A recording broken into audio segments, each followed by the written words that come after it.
I I uh I I I well, we had not gone far in the game because I am really bad at um for progressing in the game seems. The heck. So what happened was I started streaming um and then it directed the stream, even though I like on Streamlabs it suggests you. Oh, there we have the chat too now. That's good. So, um, when you start streaming on Streamlabs, and if you have scheduled a stream, it like automatically suggests you like, oh, you wanna start this scheduled stream? And it was the correct one, and with all the correct thumbnails and information. And then I saw Bonnie's message, food reasons, and I was like, okay, there's someone in chat. And then I chatted, but nothing came, and I was like, okay, I mean, that sometimes happens, people leave. But it felt odd. And so I opened my channel page. Hello, Bonnie, I'm explaining what happened. So I had opened the stream and but then I didn't see your comments, like any comments after the food reasons, and I was like, okay, this is odd. But I mean, that happens. Sometimes people come and go, they lurk, but it felt weird. For half an hour, no chats. And I was like, I'm gonna check my channel, like my channel page, just in case, like something is odd. And I opened it and I saw that this stream was not live. I was like, no, what? and then I opened the browser and I went to my like live stream like control page, and it has, for some reason, a different stream had started. It was a Dragon Age stream that I had scheduled back in the day, which is private now, because I have not been playing Dragon Age. And I think what's wrong here is that I think there might have been an issue where both of the streams shared the same stream key, and that's why it directed it at that. Yeah, just streamed to myself. Yeah, that happened. But it was only for half an hour because I started like 25 past 4. So I was like almost half an hour late anyway, but it was only half an hour, and most of it I was just like talking about stuff instead of actually focusing on the game, because that's what happens to me with these kind of streams. This good thing where I'm slow with our life. It's that there wasn't any game content that was missed. There was a lot of my own ramblings that were missed, but I can ramble them again. Why do these things happen to me? I think this has happened once before, and it was my Lego Harry Potter stream, the second one, the first one. The first one, it went in a similar manner, but I didn't understand it back then. Now I had the previous knowledge, so I was able to react quickly and correctly, but what happened with that was I streamed the whole 3-hour stream. A 3-hour stream, bruh. 3 hours of streaming privately. And I didn't find the stream. I didn't find it on my like contents or anywhere, so I thought I had just something had happened, it had dispersed, and so I redid the thing. I restreamed the first part of Lego Harry Potter, and then I finally found one day the stream that had been streamed privately. Yeah. Well, I'm live now, so it's okay. Yeah, it'll be okay. To recap once more, we are now graduating from high school. That is the point where we are at with the game. So they're young adults now. Yay, the characters. And what else is there to say about it?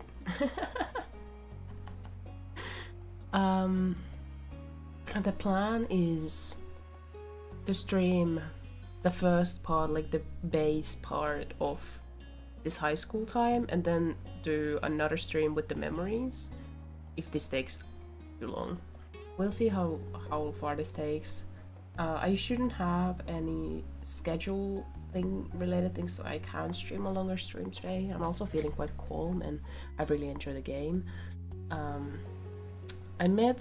We went for a gig, to watch a gig with my father and his partner yesterday evening, and they were talking about, oh yeah, let's go watch the movie tomorrow, and we were drunk, so I think that was like their drunken idea of let's go watch a movie, and I have not heard from them.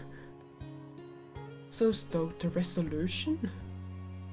What resolution? Of the game? I don't understand. Anyway, but I think they forgot about the movie because they have not sent me anything.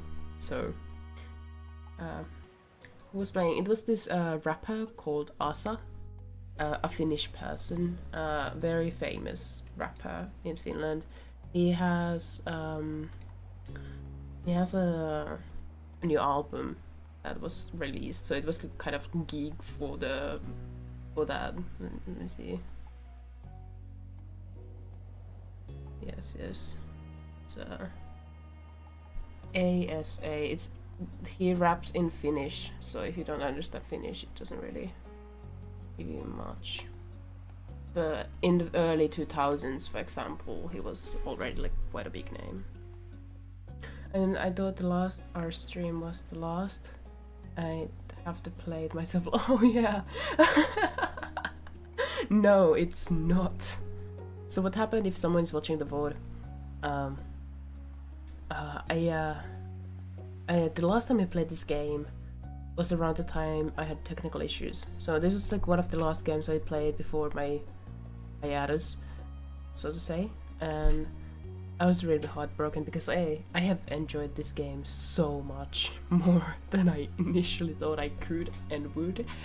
And so I started a whole new game. But it's been 3 months, so I have forgotten positively bits about this, so there's still possibility for surprise. I also bought the DLCs for the game. We are not playing the DLCs, okay? The base game is, I think, $3.99, so you can play the base game $3.99 and then buy the DLCs that are very affordable. I think they're like, are they even €6? Could they even be €3? It's a lot of content, so that's why I'm not gonna play through the DLCs. I do recommend them though, like the latter ones. The childhood one was like they're children, they're annoying, but yeah. I also I downloaded the voice pack, not voice pack, like a name pack. So with names that are voice acted, it's free. And I realized that Jamie, the base name, is the only one without that it's voice acted. So I was really surprised on my own private run to hear them say my character's name, and I was like, what? So Jamie doesn't get the privilege of no problem sponsored stream. Yes. Okay. This is very much a sponsored stream, yes, sponsored by the developers of the game. By the way, when you mentioned the sequel should be called Our Love, because I noticed I had made a typo and called the game Our Life, Our Love, which, I mean, it's basically the fucking same thing, except that the game is also inclusive to asexuals. But anyway, there is a sequel, and there's the demo that has been apparently released. Our Life Now and Forever, when this is beginnings and always. So the sequel kind of, it's not even sequel, they're not the same characters, these are like completely other characters, but like the same concept. And I think the main love interest is like a woman, or a feminine person at least, so we can get possibly a lesbian experience next. Okay, is there anything else I wanted to say about the game before we started again? I didn't honestly, I didn't reach much because I was rambling for 10 to 15 minutes, and then I started the game, and then it reminded me of things, and then I rambled again. So No worries. And I didn't save, so we start from here.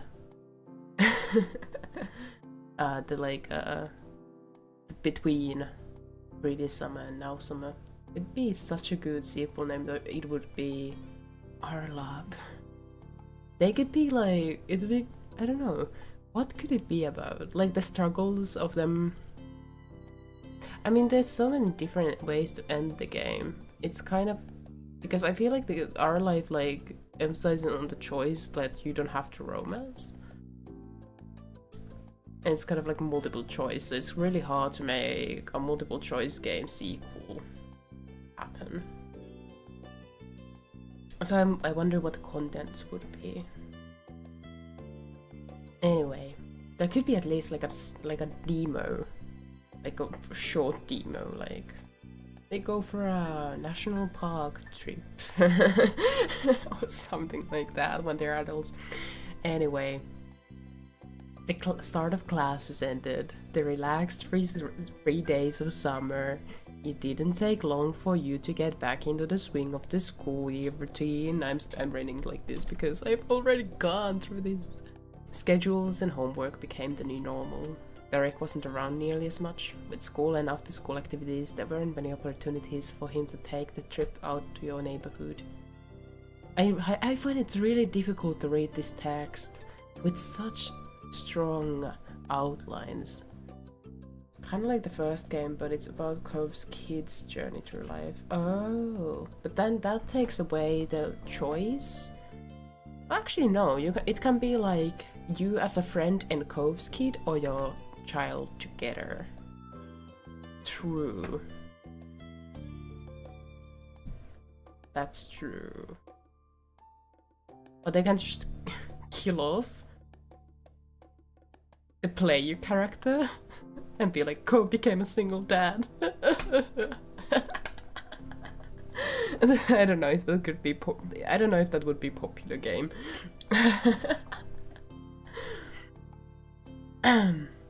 Anyway, sometimes you'd hear that he was at a training camp or something like that, but you weren't always sure what he was up to. And of course we still kept in touch because we are playing Jamie, and Jamie is the extrovert I never grew up to become. I've always embraced the term ambivert because I believe that life is not binary. I don't think binary terms fit me very well or anyone, but I do think I have more inclinations towards introvertedness. I'm drinking hot chocolate, by the way. So just wanted to report you on what I'm drinking today.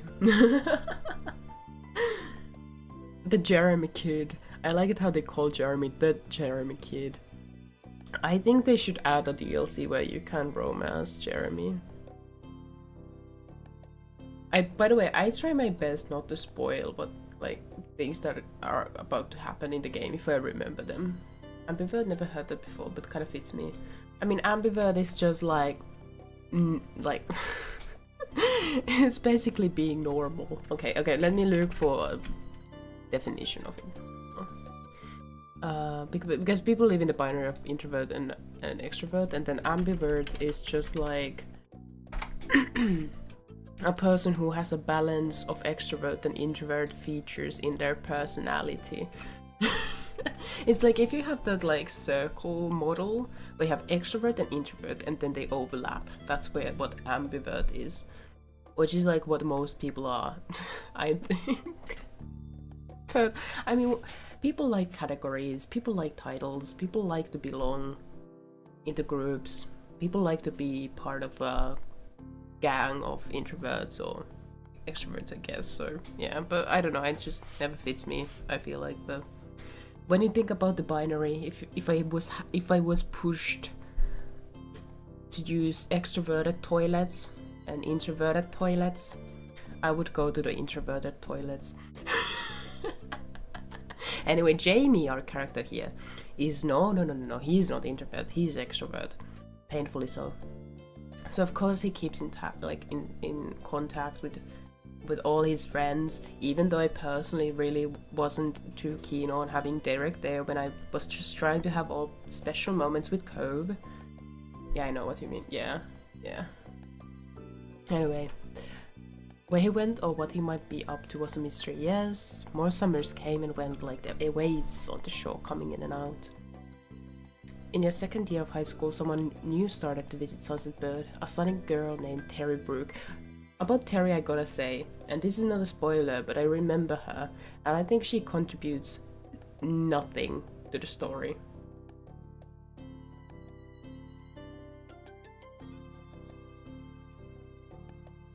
Oh, during that dinner? Orcs.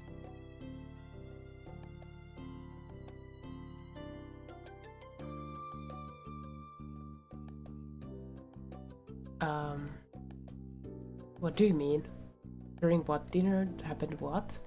My brain is already miles ahead, so I am not sure what that comment is related to. I'm sorry. Anyway, Terry Brooke, I don't think she contributes to the story, and during my playthrough, privately, I wasn't really sure why she was included in the story, but maybe we will find a reason for why she was introduced to the game together. She was a friend Cove made due to them both being ocean obsessed. Terry was more than glad to befriend you too. Someone close to Cove had to be good company, she felt. I'm probably really behind, but there was a random kid tagging along during the dinner that Cove Oh yeah. Yeah, true. Yeah. No. It's just I didn't make the connection that the guy Derek and the dinner. Yeah, that was Derek.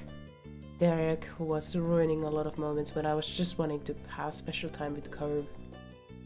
And now they introduced Terry. Like, they can't be just like, yeah, Cove and Jamie lived together happily with no one else. They're like, no, Terry. Terry Brooke.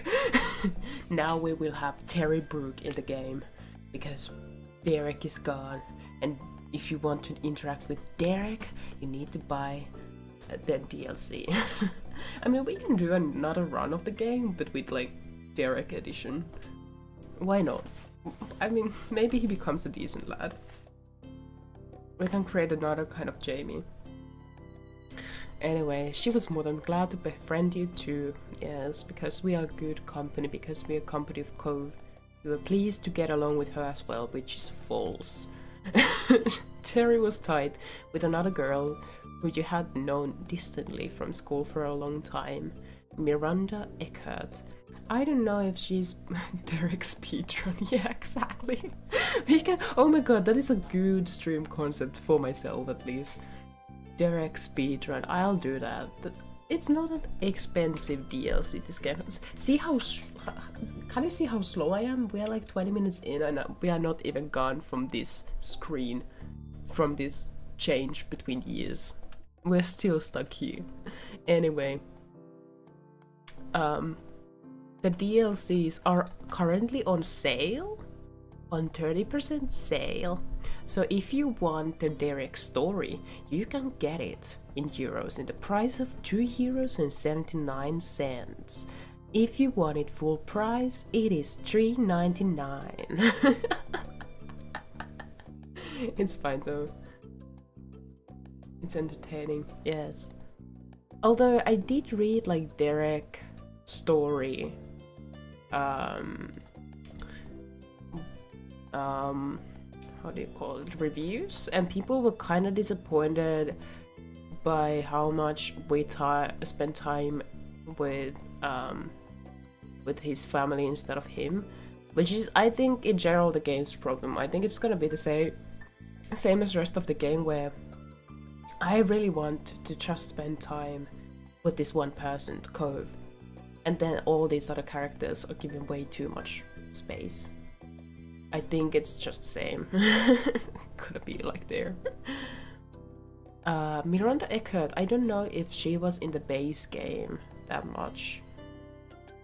Was the birthday thing part of the game? I don't know. Or was it DLC? Do you remember a birthday party with Cove and Jamie being there? Because that is like, I don't know if Miranda is like that, like known outside of the DLCs. Anyway, Another girl. You saw more and more of her as time went on thanks to Terry and Miranda's own outreach. After a while, all of you developed a real friendship together. No, lol, I came to into this series like, okay. I mean, it would have happened, I think, during the middle school, but yeah. You opened up to those you knew about yourself and your identity. Family and friends accepted you with ease, and you happily were called he, him by everyone from then on. And I'm like surprised, didn't we already call ourselves he, him? But I think we might have started Jamie as they, them. And then I changed it to he, him. I think that might have happened, and by accident I was like, my first reaction was like, what the fuck? What? But I think we made the change for no reason whatsoever, but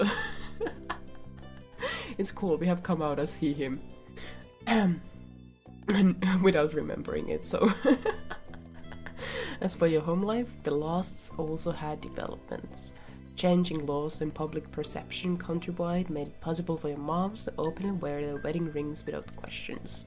Though they had a wedding years ago, it was only recently that the union was officially recognized everywhere in the US. That was a good date to say the least. I checked. It was 2015 and was in all states by the Superior Court. Superior Court or some Supreme Court or something like that. That was like, no, same-sex marriage is legal now everywhere in US. So I think this game is like based now around 2016-17. Elizabeth came into her own and stopped being quite as irritable. She'd no longer worried. She had no longer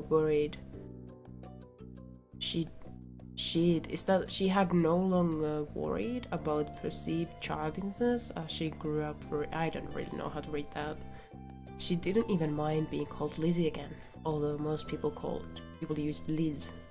She eventually graduated high school and moved out to attend college in another state. I don't understand though why Lizzie is such a bad name for her, because Lizzie is a lovely name. Because was 2017 here in Australia.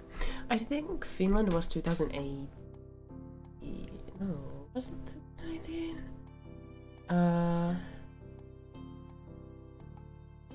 Let me Google. Tuosta arvoinen avioliittolaki.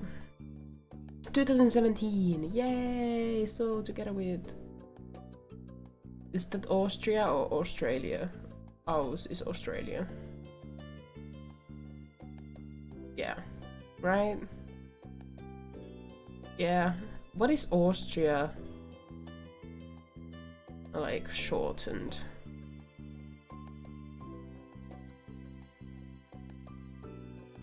AUT, yeah. So Australia is AUS. It's so weird. Why are everyone calling Austria in English? It's a weird thing. Anyway, Australia.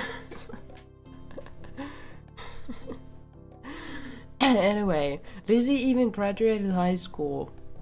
I was about to say about her name, Lizzie, that I love Jane Austen's Pride and Prejudice. I love the BBC version of the book. As we all know, Jane Austen was she was an innovator of video games. The first true video games were developed in 19th century. Pride and Prejudice is such a great game. Anyway, the BBC version adaptation of the book, I love it. So Lizzie has always been a very nice, very mature name to me. I don't know. We need a Pride and Prejudice RPG. Oh my god, yes! Oh, but I don't know, that it's such a precious thing to me personally, because I've grown up like every year from childhood to this day. Every year I need to watch it at least once. Like a marathon. We are gonna watch a marathon of it like with my father in early January. We have already like agreed on this too. So I don't know, RPG. Like if it stays kind of true, although it's also nice if there's like alternative endings also. Is this a game? a development, like game idea we could develop further. I have a lot of games. I have a lot of friends who want to develop games, and then they're often like, "Hey, Ryuki, do you wanna develop a game together? You could do the art."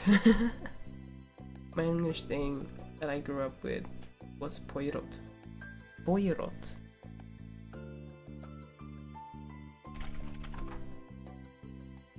Agatha Christie's Poirot. Ah, I see. I do remember it, but it wasn't like wasn't really part of my life, as you can clearly see. Yeah, looking at this, like, a thing for me though was at my like friend's summer house with her grandparents. We watched like this Father Matteo. I think I've talked about this in the past. Father Matteo. Don Matteo. It's like an Italian series of this cycling. I think he's priest. I mean, some kind of father figure in church, so probably a priest. Who solves mysteries, like murder mysteries and stuff. And let me see if I can show you.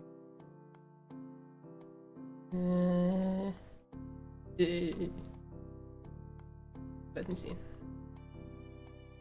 And we have Father Matteo. Screen. This guy. Nowhere else did I see him. But at my friend's summer house, we would watch Father Matteo together. This guy. The cycling priest, Matteo. Solving mysteries. That is a very specific, like, childhood memory of mine. Anyway. Back to the game. It's been half an hour. We're still here. Liz has just graduated from high school and moved out to attend college in another state. It was a lot for you to adjust to your older sister being gone. I doubt that. I doubt Jamie really was having that hard of a time. This is where the game should give you options, like how do you react to these things? Let's get locked in. Yes, let's get locked in. Liz never let you forget her role in your life though and kept in touch. Unfortunate. Ko's relationship with his family improved over the years. Kyra visited several times after that summer and things became easier between the two. He was also closer with his dad than ever before. You knew they talked more, and that helped prevent a lot of friction before it could start. However, Cove grew into someone no one would call social, and this is where I'm like, no! Did we not change his personality? I think we did. Did we not change him? Or did we just like go with the let him grow into what he is based on our decisions? I'm devastated. But you know, this is interesting role-playing opportunity. We can play as an extrovert. I can finally experience, I don't really look forward to this, but I can experience being the extrovert that adopts the introvert and not the other way around. Serial killer Cove incoming. No! A social curve. No! Maybe, oh, imagine if this game has a secret ending where he turns into a social serial killer. And that's intriguing. I would be so locked into that. But I've always been the one who gets adopted into groups. This is horrible. You have to be the, like, you know, you have to be that part of the relationship. I hate it. Anyway, he kept to himself, usually. No! He cared for the few connections he did have, but he didn't reach outside of them, which is really real for him. That'd be amazing if that was a hidden ending. Yeah, I know, right? This is another game though, like, if you remember, in the, like, this kind of final text piece of the previous chapter, it says that Ko was diagnosed with autism spectrum disorder, or whatever the official diagnosis is called. And I'm like, I was surprised by it, like I always am with this, because I'm like, what? Cove's just cool, and Cove is so relatable. And here again, he's just so relatable. It's like, I keep on wishing I could be Cove, and then we could be we could be romancing some extroverts. Like, we can't change Cove that much. We can change him a little bit, although I have not tried all the opportunities. I've only played this game through once, and then I started another run to test out way different like combinations, but I got bored. But it's like I find myself like being a Cove, romancing Cove. We really need to hold on to this Jamie identity. Cove just me when I was young, for real. I mean, I'm still like Cove, like what the hell? Like, I'm literally rejoicing that we don't have much sun outside, so I can just like hole up at home in the darkness just by myself, which I can do during the summer times too, but like when there's light coming from outside inside, it like forces you to connect with outside world, the light itself. And of course I can use like sun blocking, like light blocking curtains, but it's not the same. Like now now the outside world itself is shut into itself. I enjoy it so much. Can I just be a Cove, romancing Cove? Anyway, Cove's interest had shifted from when he was younger. He still enjoyed athletic activities on occasion, but now he gave time to more studious endeavors as well. Things had shifted between you and Cove, and when I read this first sentence the first time today, from here, living in Finland is the dream. Oh yeah, it sounds when you put it like, yeah, it's like you can frame any country to seem very livable. Then that the realities are, you know, what they are. I mean, I would personally recommend you to go to Norway. Like, you can go anywhere on Earth, like, as long as it's north enough and you get the darkness. And if you belong to the, like, fourth of population, or even more, and if you belong to a smaller percentage, you can even get a diagnosable depression for half a year, on top of all your other life problems in the darkness. A real thing. It just went dark and snow. We don't have snow though in Helsinki right now because climate change, global warming. But snow and dark is really nice. It's like the sky is like pastel-y and blue, and it's really nice. Anyway, game. When I read this sentence first time today, things had shifted between you and Cove, but in a way that most couldn't see, and I was horrified. I was already attacked, ready for being attacked by the game for, like, I don't know, changing our beautiful love story, aggressive love story into something backwarding, like that has like withdrawn. That vitamin D deficiency is just called SAD, seasonal affect disorder, and it makes you sad. It's not just vitamin D deficiency, it's just like it's mentally for a lot of people, just the darkness is and shortness of the days. Like, of course, vitamin D levels affect mental health, but it's not just that. Like, you can eat vitamin D the whole year out, but you're just having depression because of the lack of light. Like the darkness itself, apparently for at least fourth, I think was the percentage, at least has like depressive symptoms, and then like I think it was like around 4% of people get like diagnosable depression for half a year because of the light. It's just so scarce. But yeah, vitamin D is does also affect things. Maybe we are both correct here, or maybe I'm wrong. I don't know. After all this time, he wasn't just your neighbor, and this is where I feel relief. He wasn't only your friend, or even a guy you were interested in, which is a weird thing that they're saying here because we already acknowledged that we're boyfriends now. So it's kind of weird that they go through the sentence here. Your mic is occasionally going all static. That is odd. Could it be because I'm far away from it? There was also like a weird sound thing going on. I hope the connections like USBs are fine. Thanks for saying. I'll let's see how it goes. Is it fine now? Going all static. For me, like right now, the mixer is looking okay though. Let's hope it's not that bad. Let's hope it's not going all bad. Anyway, after all this time, I find this very weird text. Like things have shifted between you and Cove. Thank you. So, because we have already established that we are boyfriends, haven't we? The previous chapter ended with us becoming boyfriends, so why do they have to acknowledge this here? They just give me like a heart attack, so like a small scale heart attack by some change having happened, you know? Like, of course, he's not just even a guy we're interested in. We are boyfriends. You were in love with him. You loved Cove. You knew that for a fact. For certain.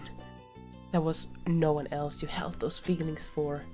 Which we could just write off the upper part and just have the you were in love with him, you know, thing, and then from then on, because what is before that has already been like acknowledged.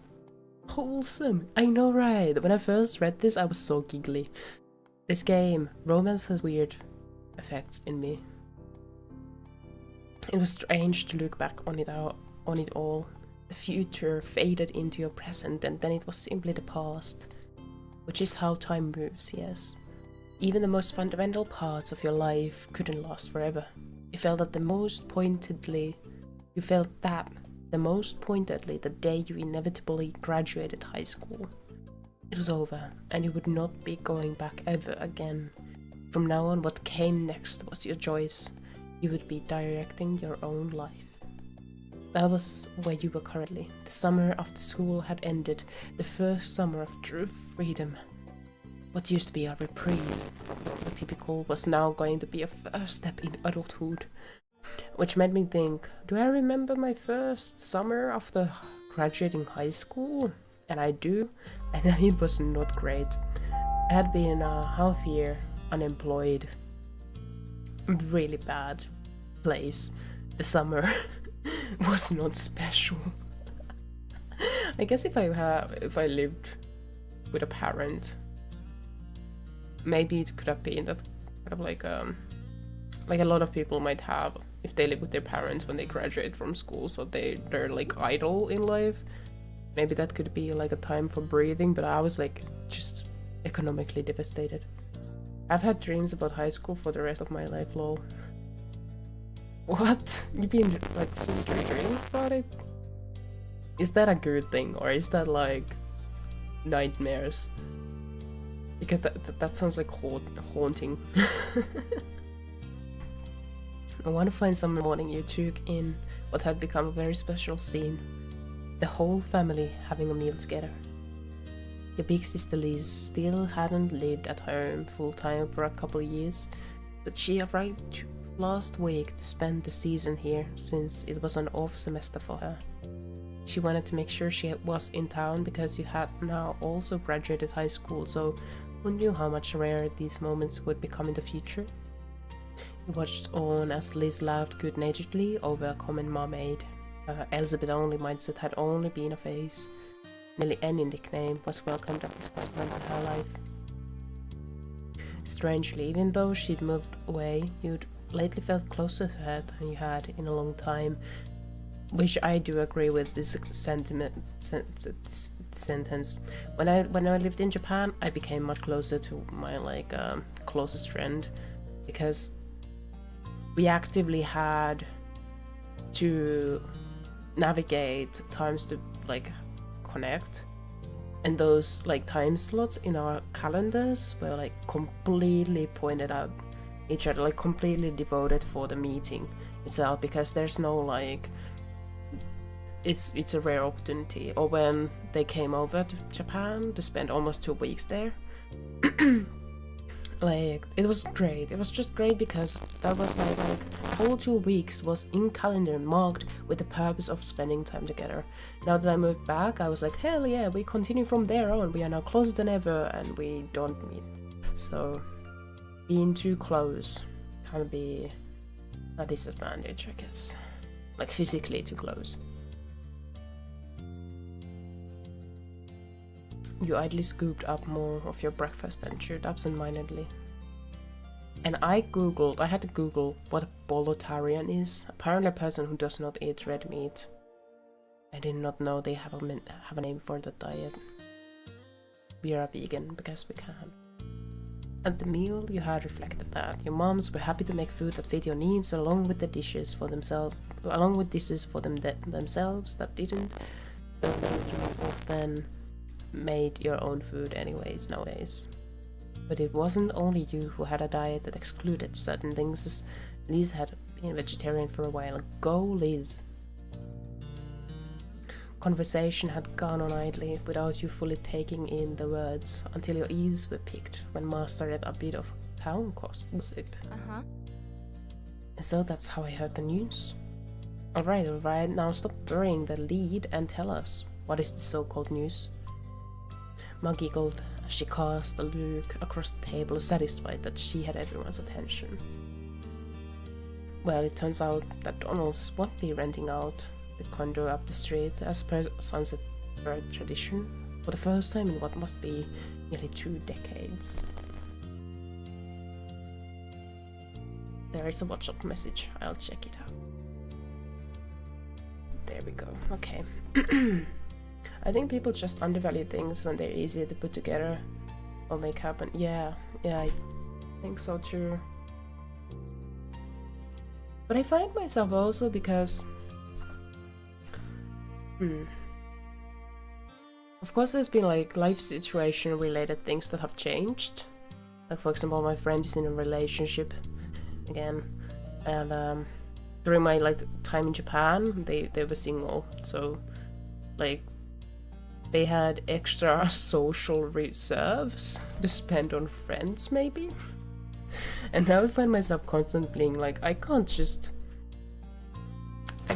go there or be like, hey, do you want to hang out? Because probably they're really tired and then their social capacity goes into relationship. That sucks. It really sucks. I wish they were single, but they're happy. They're happy in their relationship, it seems, so whatever. You know, it's fine.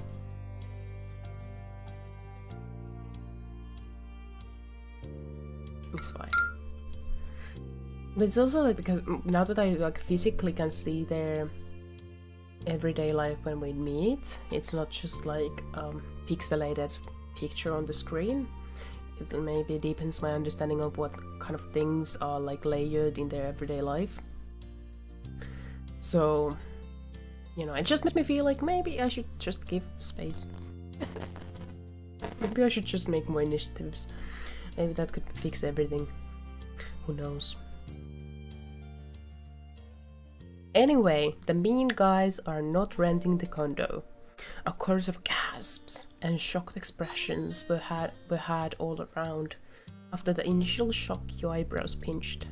Ma may consider them by name, but you and Liz always viewed them exclusively as the mean old couple who would yell at anyone under 25 who crossed their paths, which is a funny sentence to say because it just makes me imagine them always being like, hey, show your ID.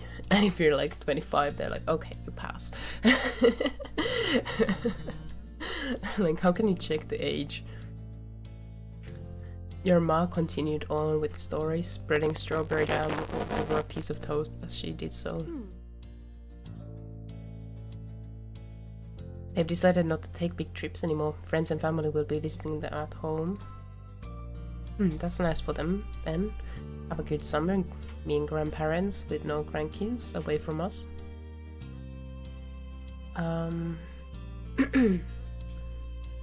Jamie. My thoughts exactly, Liz. Be nice, kids. You don't want to end up like them, do you? you and your sister cracked smiles at the joke. Well? How is that a joke, though? That is just acknowledging the possible reality of future. Becoming old and unable to travel.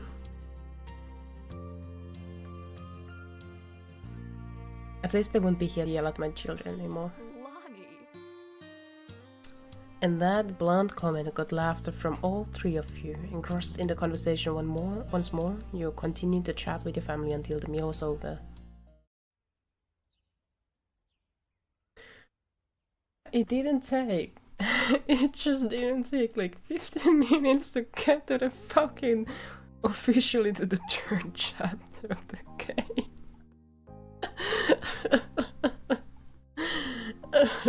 You're so slow. As it went, once the food was eaten, the cleanup had to be done. Let's save the game, by the way. There we go. Liz took the role of washing the dishes and passed them to you for drying and putting away. You had a setup of cups in front of you. Had a set of cups in front of you that needed to go to the top shelf of the cabinet. Oh, this is to establish how tall we are.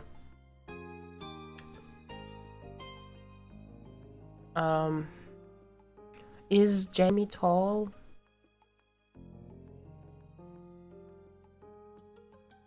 Is Jamie tall? I don't remember what we have established before around Jamie's looks. Let's make Jamie average height. When you were younger, you had been considered tall, but you stopped growing. That is too real. I'm still like considered relatively tall, but I wished I was taller. When you were younger, you had been considered tall, but you stopped growing sooner than the others. And now, no one would describe you like that anymore. That's why you need to move to Japan, to regain your identity as a long person.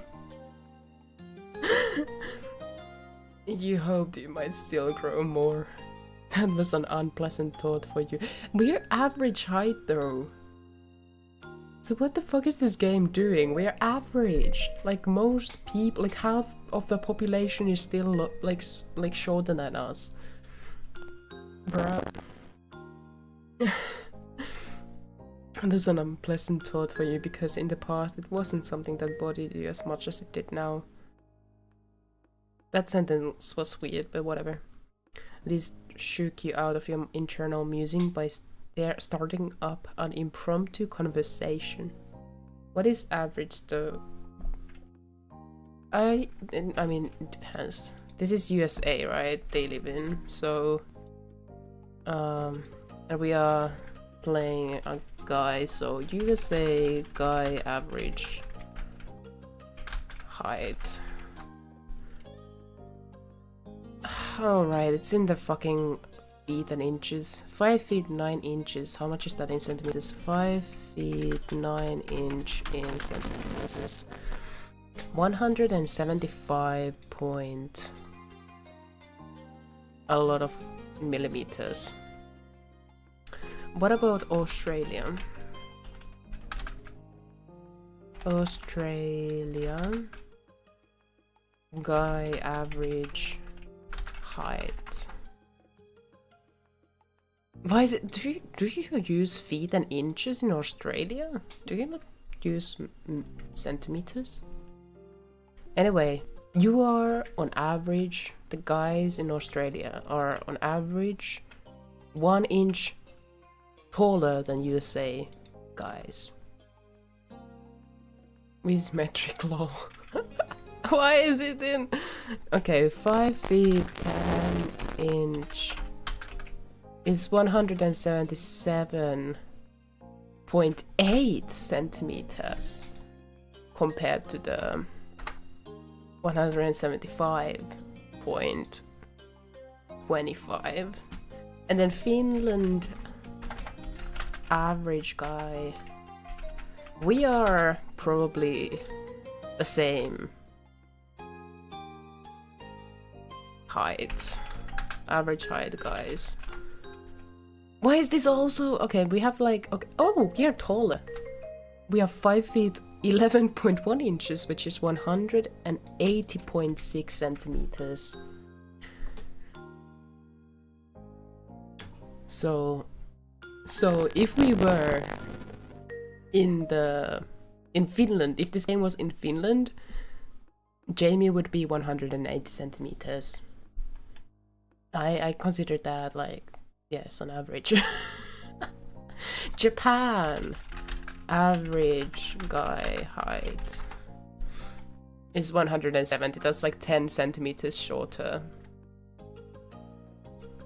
Anyway, we can, by the conclusion of this is now summary. Jamie is 175.259999 endlessly. Finland men giga chat.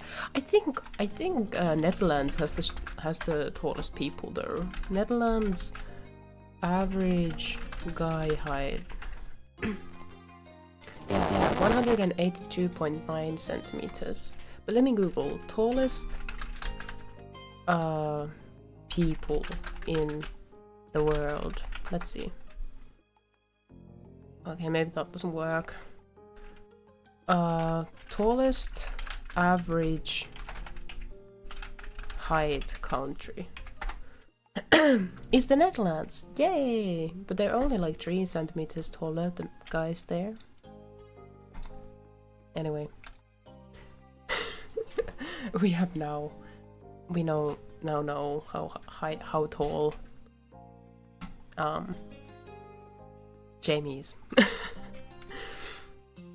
Anyway, so impromptu conversation. You're still going all static for like 0.5 seconds every now and then. Could probably catch it on board. I wonder what I can do about it. I can reattach my mic setup. For example, the USB, or it could also be related to the programs. Is it really disturbing, or does it make me like non-understandable?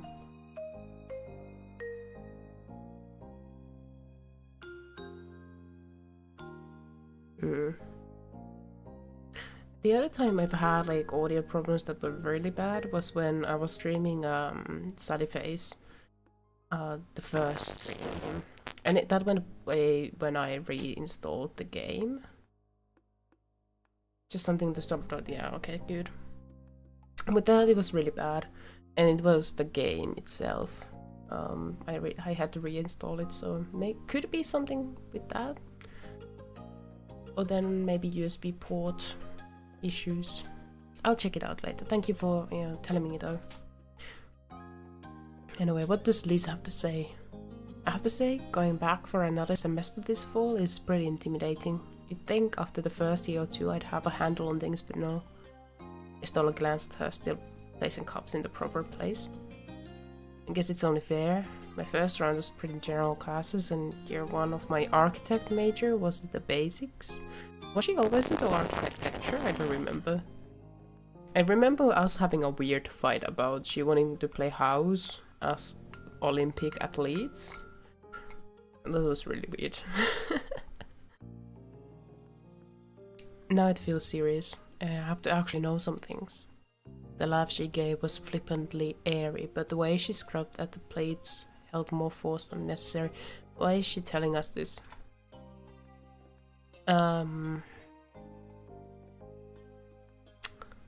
What do we do? Do we just merely listen to venting? No, but Jamie is an extrovert. Jamie is like...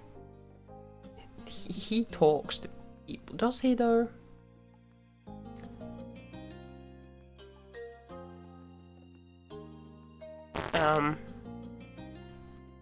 Two or five.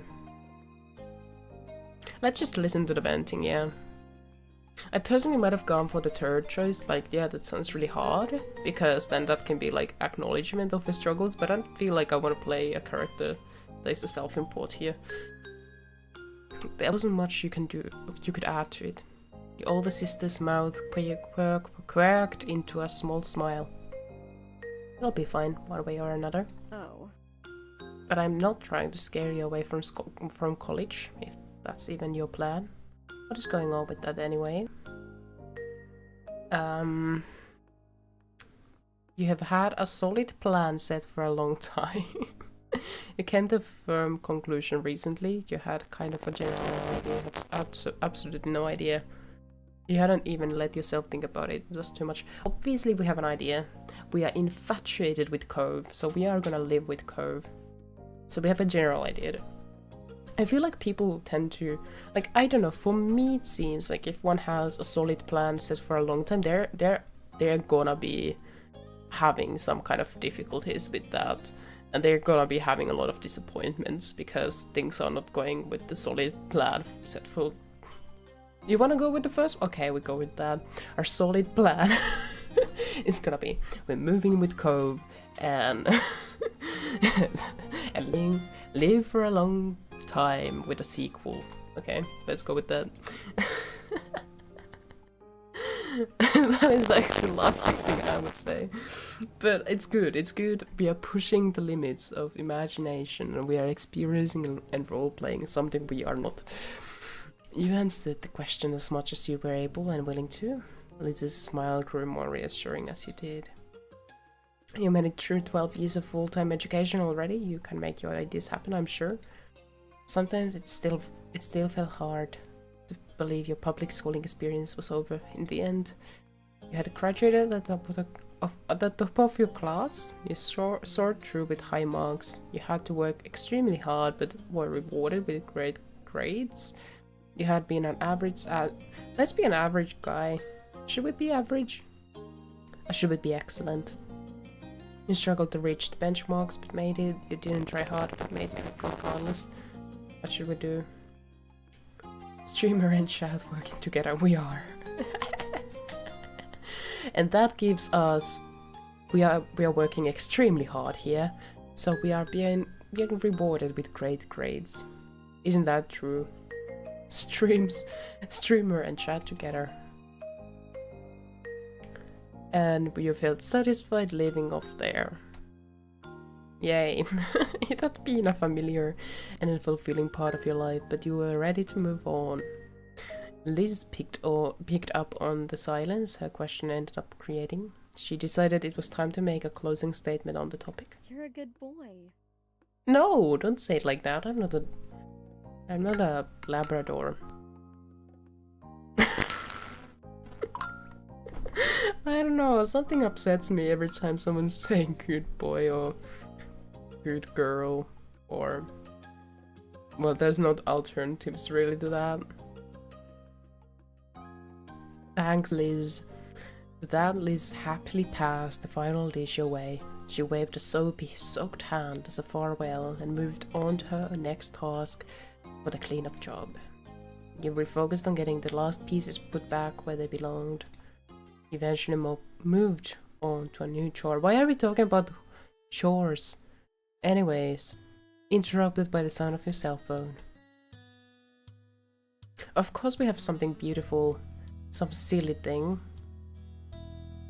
I have had my phone on muted mode for over a decade now, I think.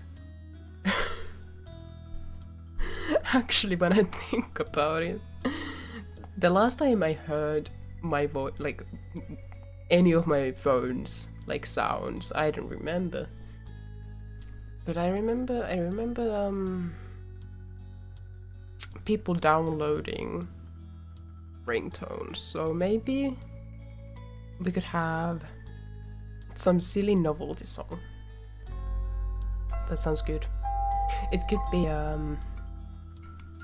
has the Duck song come out by 2017? Maybe.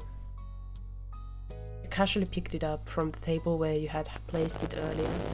The phone was a couple of years old at this point, having been a 16th birthday gift from your parents. And it was of course blue, turquoise. What color would be describe Cove's hair? Is it green, blue, or turquoise? Because of course it will be. We are infatuated. Our whole personality is cove, so we want a cove themed cell phone. I'm gonna go with blue. And it has a special charm attached to it. Could we get like some kind of summer memory? Which was the shark keychain Cove bought you when you were a kid. Yes. Yes, because Cove is the center of our whole life. You were pleased when you finally had a prominent place to use the gift. The screen lit up as you gave the little device a swipe with one finger. You were informed by a caller ID that it was Lee. You weren't surprised, and I'm disappointed. I need to buy myself a new mouse because it sometimes double clicks without me wanting it to. Despite having busy and busier lives and not living in the same town, you still had a good relationship with your cousin at the same age. Especially since the miracle of the both of you having your own phones actually happened. She got hers first though. Tapping at the accept button, you answered her call. A familiar bubbly voice came right through right after. Hi. Oh, I need to drink a little bit of hot chocolate here.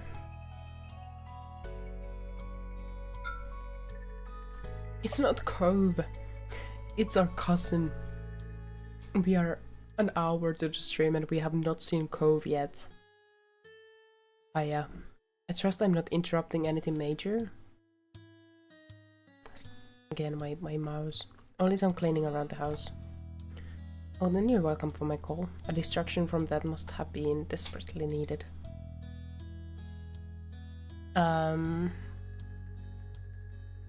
It's good to hear from you, even though she couldn't see it. You shook your head at that. Thank you, my dear cousin. Who this? This is our cousin. Who visited even in the previous chapter. Apparently we are close. And she supports us with Cove. But I don't understand why the game wants us to have so many relationships with people who are not Cove. I feel like this game is actually not a dating Cove simulator. Like a Cove simulator, but you can be friends or apathetic towards Cove too. It's not a Cove simulator, it's a have a wholesome family simulator, I feel like. Because we have so much emphasis put on the family affairs, and our cousins, and then there's our friends. It's like if you had a healthy queer uprising, this is the game. This is the game to experience that, I feel like. So, false advertisement from the game, I gotta say. Anyway, I liked cleaning.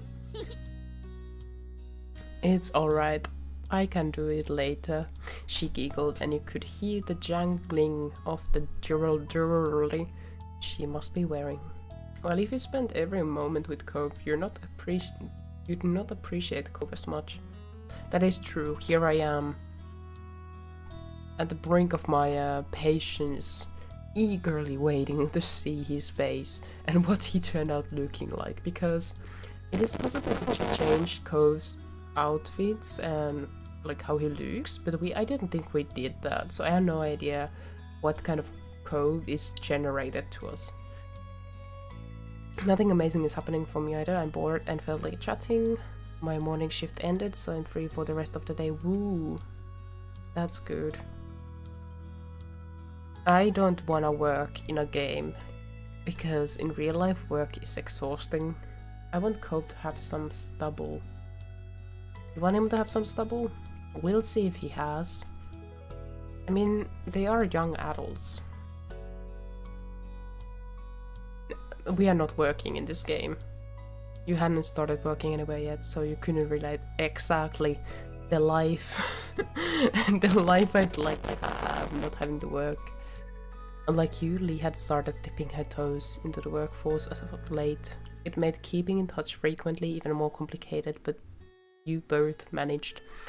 Oh, it would have been great not living alone and not having to finance life when graduating high school instead of struggling with unemployment for over half a year, just staying at like a parent's place doing dishes. Sounds lovely. Looking back, so I guess this is kind of like reliving a period of life in an idealist way. Pretty normal. That's you then. So how's Mr. Cove Holden doing? See, she knows. She knows her stuff. There was a teasing bend to her tone. She was never willing to let up on what was going on between the two of you. The name was incredibly familiar to your ears. Cove, your next door neighbor for the past decade at this point. But he was far more than just someone who lived on the same street. You vividly remember the summer day you expressed feelings for each other as the little 13-year-olds. Of course, we are going with the extreme romance route, so of course we started officially dating years ago. And you were in love with him, but that was one thing you hadn't admitted yet, and you were in love with him but didn't want to talk about that at this point in your life. Of course we want to talk about it, so we have not admitted it yet, right? Are you even surviving without the boy being 10 feet away at all times? Or is everything right with the world again and he's back? No, Lee, he isn't here. No! Wait, is Cove at his mom? Just like he wasn't here yesterday or the last time he asked, or the time before that. Sorry. Oh, my bad. Can he blame me? Doesn't it seem like he should have made his grand return already? Plus, I want to visit soon and he needs to be there too. You could understand where she was coming from. This was certainly outside the norm. For the past couple months, and the last few weeks especially, Cove had been going to his mom's place in Nevada. He went off to the Great War. No! Cove! No! In Finnish, the expression "huits in Nevada" means like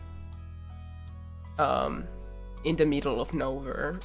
So the Nevada, the state, to me, isn't it the state? Isn't Nevada a state? Well, at least it's a place in USA. For me, it just like equals nowhere, like as nothingness, because of this expression. We have the two of you still regularly stayed in contact over text and calls, but still, your mind began to drift back in time to all the prior trips he'd taken to visit her. Almost every year he'd have to go far for a while, and then he'd come back. He'd be back. What happened every year they'd go back for a while and then it'd be back. It made you sad and lonely when it happened. You never minded it. It was kind of nice to have breaks away from each other. You weren't a fan but made do. It was just shitty. It upset you. Your younger self worried about him leaving for good. I don't know what to pick. It's a state and mostly desert, so that's a great... Yeah, so I was right, it's a state. You know, sometimes I wonder, maybe I should know US geography better, but then I don't know why. Why shouldn't I know Malaysian geography better? Like, why does it have to be USA? So, I am not studying USA geography. I mean, I don't know. You weren't a fan but made do? It made you sad and lonely when it happened. Okay. Jamie, we have gone with the extreme love mode throughout this game. So for a person who is deeply in love and life is centered around Cove, sad and lonely? I mean, your lover is in Nevada. I never minded it. are really supportive and like understanding about it. Like he's there, but he'll come back. I mean, that would message like a kind of like certainty and stability in the relationship. Co-peeled.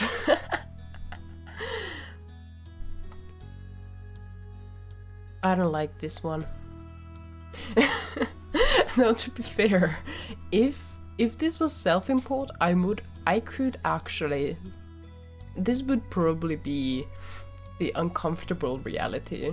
I enjoy my breaks, which is like one thing just that with both of my exes, who coincidentally ended up together, was like an issue.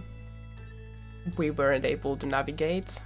Like, I really like having breaks from other people, but this is not Jamie. This is Jamie. This is Jamie. Jamie's an extrovert. I mean, I see the last one is kind of relatable, like being worried about him leaving for good.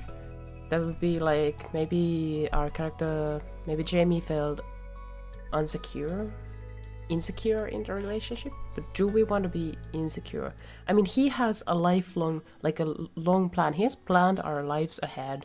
Jamie has planned the life he will have with Cove until grave. He has probably already googled which graveyard they're gonna be like put into, whether they go through coffin or ashes or whatever, like, you know, he has probably all of that planned already. So maybe but I don't want him to be like just not minding it. Just go for first for this project. Yes, exactly. Send him letters the entire time he was away. That's romantic. Your mom's helped you ship out care packages to him and his mom. You gave him special treasures to take him before he left. You kept an eye on his house for him.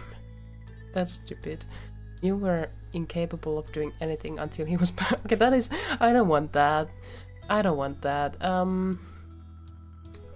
mean, I think letters is romantic, especially if they haven't had phones. So maybe let's do that. Cool, made sure to mail some back to you too. Oh, that is nice. I had... Did you ever have like letter friends? Like, you know, I remember I had like this like kids magazine, and there would be always like a page for people looking for like letter friends, mail friends. And then I sent 2 letters, and with one person we ended up like exchanging letters for 2 years. I still feel like if it wasn't so expensive to send mail, maybe I'd look for a new one. It would be cool to have someone from like overseas. I think in school, in elementary school, we did have some kind of like a thing with I think it was Hungarian people, like Hungarian students. We exchanged letters, but that didn't really go anywhere. Anyway, that's how it was in the past, but lately he had been trying to see her as much as he could before taking long trips to another state became too impractical to do. What? Did we skip something? Hey, some back to... That's how it was in the past, but lately he had been trying to see her, his mom, as much as he could before taking long trips to another state became too impractical to do. I think there was a big concern about who was mailing you back when I was a kid. Ah. Like safety, like it's not some creep. For some reason, like, my school, nor my parents were like really concerned about. They were like, Ryuki's just sending letters and getting letters from someone. That's fine. Like, I lived really, free life. There was like I did a lot of like, I saw a lot of inappropriate things, for example, at a way too young age, but no one knew about it. I was just living my own life. We never like developed a conversation culture in the sense that I would like share what I had been up to, for example, like what I did during my day, maybe as much. I tried like, something like, it was like a lot of like private things. It's just me minding my own business, you know? Which is like, if I were in a position where I would have to raise a child, I would put so much effort into it to create a relationship where the child, where I could prevent that kind of dynamic developing, because I think like in retrospect it was not good. Just chilling on the internet, lol. Yeah. I think I would try my best to not do like not. I would try my best to avoid the kind of situation, because maybe it could have been a good thing to know what was up. Who knows? Whatever. His work would become full-time soon, so, or he could be moving somewhere else for school. Cove hadn't actually been entirely clear what his plans were after graduation. No! Jamie has it all planned! Cove was hesitant to speak on that. Even with you, it couldn't be avoided forever though. You both knew that. This is where you don't start dating. Well, before you like already have like some kind of plans going on. Maybe we should switch this up to a non-curve related topic. The rest of the conversation rolled on. Not much longer though. Lee had to go and you needed to finish your responsibilities around the house. The both of you exchanged goodbyes, then you went back to what you'd been working on before the call came in. The call? The call. Long distance is misery. Have you had long distance relationships? Yeah, I ain't even trying. Like, I'm not even in a point in life where I would feel like comfortable with the idea of like a committed relationship. And I tried my best to be like transparent about it, and like my other relationship was like, we were like, yeah, we are gonna end this by that date. You know, we had like an how do you call it, like expiration date for the relationship, and I tried to be very transparent about it. Like, I'm gonna do like long-term things, so long distance would be just like pointless for me, because why, like, I'm not even committing to out like in face-to-face relationships that much at this point in life.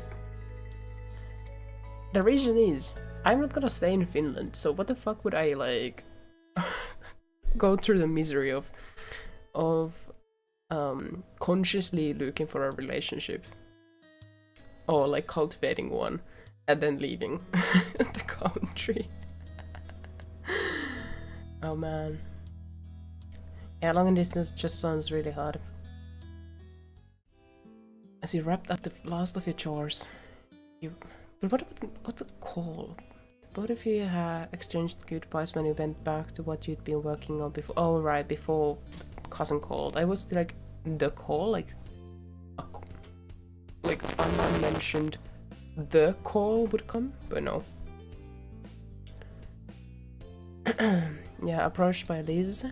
I've got mom's keys. Wanna go out of this tiny town to do some shopping in real city? No, I don't.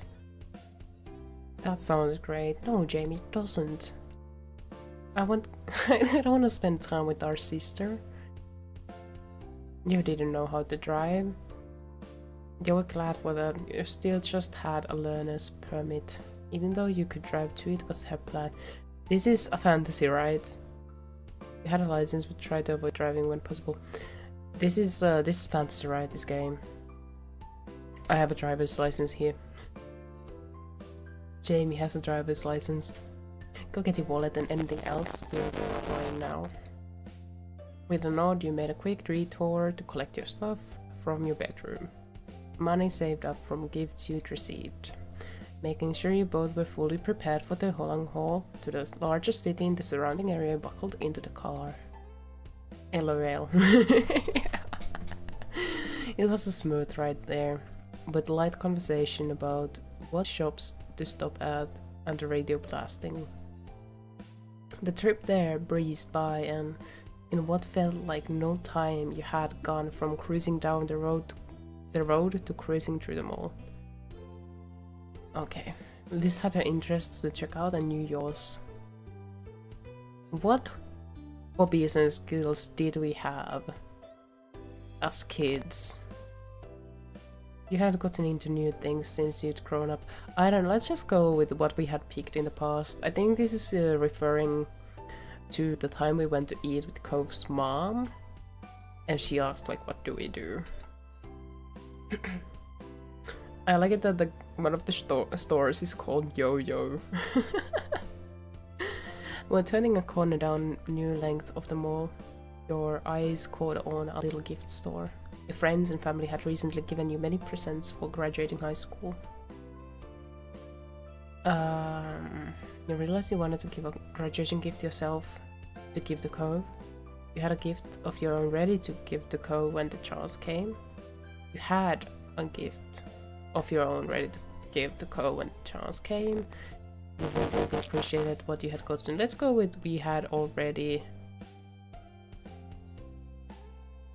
had a gift for Cove. I mean, Jamie is a long shot kind of guy. He has everything planned out, right? We're still in the Pokemon cards. Of course. And what did we get to Cove? We had the extremely rare Pokemon card phone from eBay. We spent all our money into. He will for sure appreciate the Pokemon card, okay? It was something you had known you wanted to do and you were looking forward to seeing his reaction. And my mouse double clicks. Graduation may have already come and gone, but Cove wasn't really around, so you had to wait. Because he is in Huitsinnevoda. I can't even speak Finnish. Huitsinnevoda. Eventually the mall was explored in full and every shop of note being checked over. With every shop of note being checked over. Rather than going home, you decided to walk over to some smaller stores nearby. Lisa had many thoughts on that topic. So? Honestly, malls are not a bastion of society. Even if smaller stores require extra distance, the brands are so much more. Then your sister abruptly stopped speaking and walking right in the middle of the path. It was a good thing no one was behind her. She seemed to entirely shut off for a moment. Please? The attempt to catch her attention was unsuccessful. Something else had all her focus. Before you could puzzle out what might be happening, she began to mumble out the corner of her mouth. Jamie, don't draw attention but look. What? Hey! Come on, my mouse. With a harsh whisper and a subtle jerk of her head, she urged you once more. Look! You followed her gaze as best you could, the large bunch of colorful teens strolling down the same path. Okay. Why is my mouse doing this? I hate it. Okay. You faced back over your sister with a confused expression and an unspoken question. What were you supposed to be seeing here? Let me try my controller. Maybe a controller works for this game.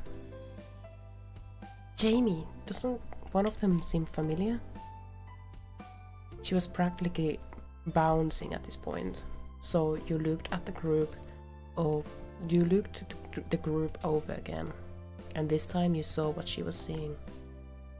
Amongst the collection of strangers was brown hair, grey eyes, and lots of freckles. That's Shiloh, our Shiloh, from when we were kids. Yep, that's definitely him. I can't believe it. He's honestly just there. That's hilarious. That's incredible. Oh, but how do we talk to him? We'd have to pull him away from all those other people and... Am I wrong? And my mouth opened to reply, but she cut it off with her own answer to the question. I've got it. I'll shout the name, Shiloh! And then we can act like it wasn't us. If he responds to that, we'll know without a doubt. That's so stupid.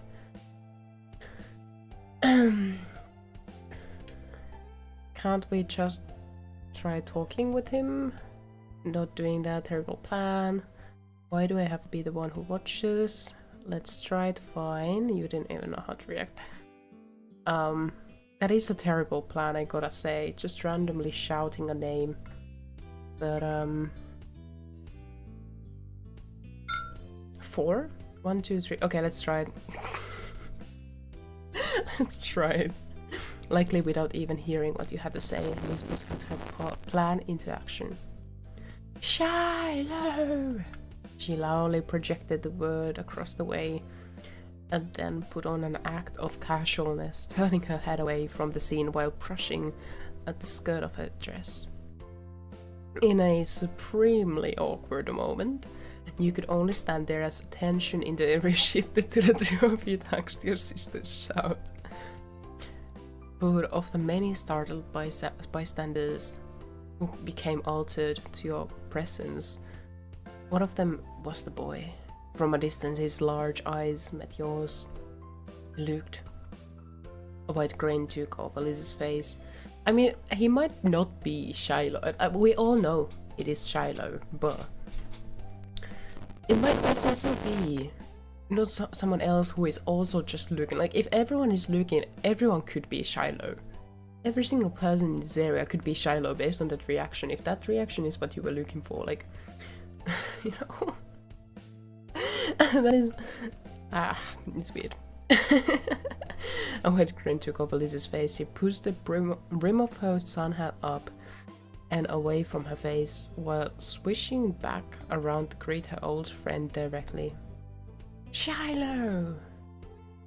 Waving, she stepped a bit closer to express her intention to meet. Without really closing the gap, she wanted him to come to her. Who you presume to be Shiloh looked surprised at the call out. Yeah, I don't know, that seems like, if I remember correctly, Shiloh's like really shy. It's just a Shia LaBeouf.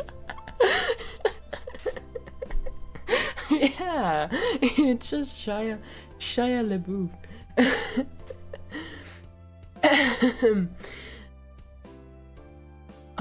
I don't know, like, if I remember correctly, he was like really shy, so now we are just drawing everyone's attention to him. He stole a quick glance at the crowd he was with and hesitantly glanced back your way. He was trying to double check something. Liz remained steadfast with her gaze trained on him, and ultimately he broke away from the rest of them. After a light-footed jog across the brick path, the young man pleasantly presented himself in front of you and Liz. Pleasantly presented. Hi. I like your hat. Just that simple greeting had Liz giggling. Hey. Do you think they end up together? Or is it just like friends? Could they be like romantically involved in the future? Although I feel like maybe they have an age gap. So maybe not yet, at least. Hello, I'm not sure if you remember this, but I'm Lizzie and this is Jamie. We were all friends when we were kids.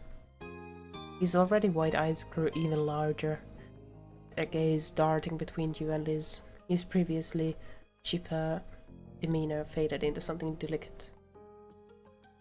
I'm really sorry, but I think you have the wrong person. That'd be cute, though. Yeah, it would be. But Shiloh, question mark, thinks we have the wrong person? You could tell not being instantly recognized was going to make this exchange more of a challenge. Still, Liz was undeterred. It was a long time ago. You were really young. I get why you feel like that. However, I'm positive I'm right. You're exactly the same. The face, the freckles, how genuinely you try to phrase things. You're even still wearing a hat. Instinctively, he looked up at his headwear, with creased brows, not making the connection on why the hat meant something to her. Okay. We knew each other, okay? An uneasy smile settled on him as the silence followed Liz's speech. He was picking his next words carefully. And then the quiet was obliterated by a new voice bursting into the conversation. Shiloh, what are you doing? The rest of the group already left. A field trip is not a vacation. We are on a schedule. Startled, your head snapped towards the path. As a distinctly unhappy individual, piercing magnet eyes dark brown skin and a sharp jaw, stormed away. Carried a cloud of authority with him, despite looking like he wasn't even 18 yet. Sorry. I didn't mean to ditch. Shiloh, whose name was now officially confirmed, gestured with a hand to add to the explanation of his absence as the stranger watched impatiently. I don't understand the sentence I just read, but we go onward. They thought they recognized me as someone they knew, but it was a tiny misunderstanding. Liz theoretically, as well as literally, put her foot down at that, stomping in frustration and getting more childish the longer she was around her childhood companion. Come on. We do know you. Shiloh merely shrunk in on himself. Okay, Liz, but do you understand you're putting him on the spot? You know? The tone he spoke with was pained. Sorry. I honestly couldn't tell if he was apologizing for the upset feelings of his sister or the palpable dissatisfaction of his new acquaintance. That in itself was very Shiloh-like. How do you know him? Is that it? The stranger spoke in a dismissively scoffing tone. What the fuck? As if the words sounded so absurd to him, it was almost... I don't know, this... I think I've read too much BL. But Shiloh and the stranger gave me like those vibes of toxic relationship, where there's one of them is like really dominative in the relationship. This is probably not the case. I don't remember. LOL. No, but seriously. Comes there, stomps, and it's like, oh, you are friends with him? And one has huge yaoi hands. Yeah, exactly. The huge yaoi hands, and maybe something else is also huge. And of course, the person doesn't work out, but has like the biggest muscles ever, like such a muscular body, even though they don't like put in the effort that is needed to maintain that body. Oh man. Oh man. By the way, has the game audio been okay, or should it be louder? Should the game be louder for you? I didn't think about... how did I not think of asking this earlier? I don't know. I don't know what's wrong with me. Anyway. The stranger spoke in a dismissively scoffing tone, as if the words sounded so absurd to him it was almost amusing. Almost. But the sternness of his demeanor quickly reinstated itself. Well, do you know me? I'll tell you, I'm someone who has been forced against his will to be aware of what's going on in Shiloh's ridiculous personal life. Right, okay, this breaks the whole idea of the BL setup. The audio is fine aside from the occasional static, that is good, okay, good. Thanks. If the two of you had any importance in his general day-to-day existence, it would have come up by now. Don't bother trying to exaggerate any trivial connection you might have. It's not good enough. He's with us and you'll survive without him. Now stop loitering in the road, it's rude. Excuse me? We're the rude ones? The high-strung ranting got an audible gasp from Shiloh, who had finally started to speak up again in defense. Nate, that's really mean. It's also true, we're leaving. I mean, the BL is still there, the Mr. Speaker is just jealous. I mean, that's true. Nate. But I don't know, it just, maybe the scenery of the water and the name Nate just reminds me of H2O. Wasn't the mean guy called Nate there? So I'm just thinking about Nate from H2O now. Even if they are in the US. Oh man. With that declaration, the officially introduced Nate indignantly spun on his heels and walked speedily towards where the group went, completely confident that Shiloh would follow behind. H2O. Was that about mermaids? Yeah. It's the one with the... No! Chloe! Don't go to the water! Whatever. Jokes about water. Anyway, there's like this character called Nate. Who's just really sad. Like kind of like try to be the mean guy there, like try to be kind of like the... He's just a weird guy, okay? He's mean and nasty. Anyway, speedily towards where the group went, completely confident that Shiloh would follow behind. Oh, people can sure have bad attitudes, huh? Why can't they just try to get along? It's not hard.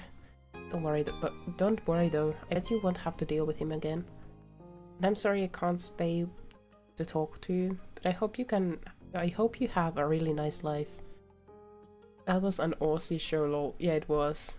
It was Australian show. There's a lot of like Aussie accent jokes about it too. I need to stretch a little bit. Ooh. Yeah, it was an Aussie show. I don't know. It would be interesting to visit Australia to see if the show had any kind of actually like scenes or sets that would be representative of anywhere of Australia. Bye. And that was it. His final parting words given, Shiloh left the two of you behind to catch up with his own life that he had to go live. I'm gonna use that from now on. Have a good life. Have a good rest of your life. Liz watched his exit, stunned, only to frown when it hit her that he had really gone as quickly as he appeared. It happened so fast, you hadn't even been able to get a word in. She sighed, all the energy she built up releasing with the breath. I could have told him his last name was Fields. His birthday is October 30th. That would have proved it, but no. I'm sorry, Liz. Wow, Shiloh grew up to be dumb. Holy shit, that's a bad reaction. You were left feeling equally deflated. Whoever Nate is, he sucks. Well, damn.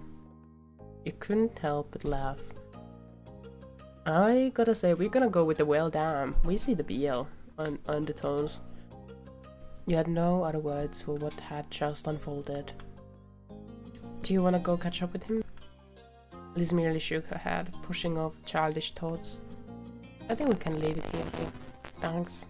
He's in the middle of a high school field trip and it was already enough being able to see him. There's something very stirring about witnessing firsthand that he's still out there, enjoying his own part of the world. That is surprisingly mature reaction to this whole situation from Lizzie. Though, if given the chance, I could definitely have a few words with him about the company he's got. She laughed, but you could tell there wasn't much humor to it. She was mad at the guy, even if she was happy to let Shiloh go. Maybe they're only with each other because of the trip, and it's not usually how things are. This is the background characters talking about... Right? Talking about BL characters. Sure, we can only hope the same for him as he did for us. Have a nice life, Shiloh. Have a good life. And he smiled at you. It had the self-confidence you knew so well from her. Come on, little baby bro. Let's finish our own trip. No matter how either of you really felt about the occurrence, it was something you simply had to accept. People you know just disappear and reappear in the most unexpected ways. The two of you enjoyed what remained of your outing until it was time to return home. By the time you arrived back, the sun was already beginning to set. You arched your back as you stretched your arms toward the ceiling. While it had been a good day, it had enough activity to cover an entire week. Liz was trying to hide a yawn behind her hands. You weren't the only one feeling worn out. You'll be heading out to your room, the guest room, since mine stopped being available as soon as I was out the door. Your tone was right. she had quite a lot to say about the subject when you'd first taken over her bigger room when she left for college. But there have been many trips back home for her since then. The room hasn't been hers for years. It was more of a running joke now that she continued to bring the topic up to this day. I don't know.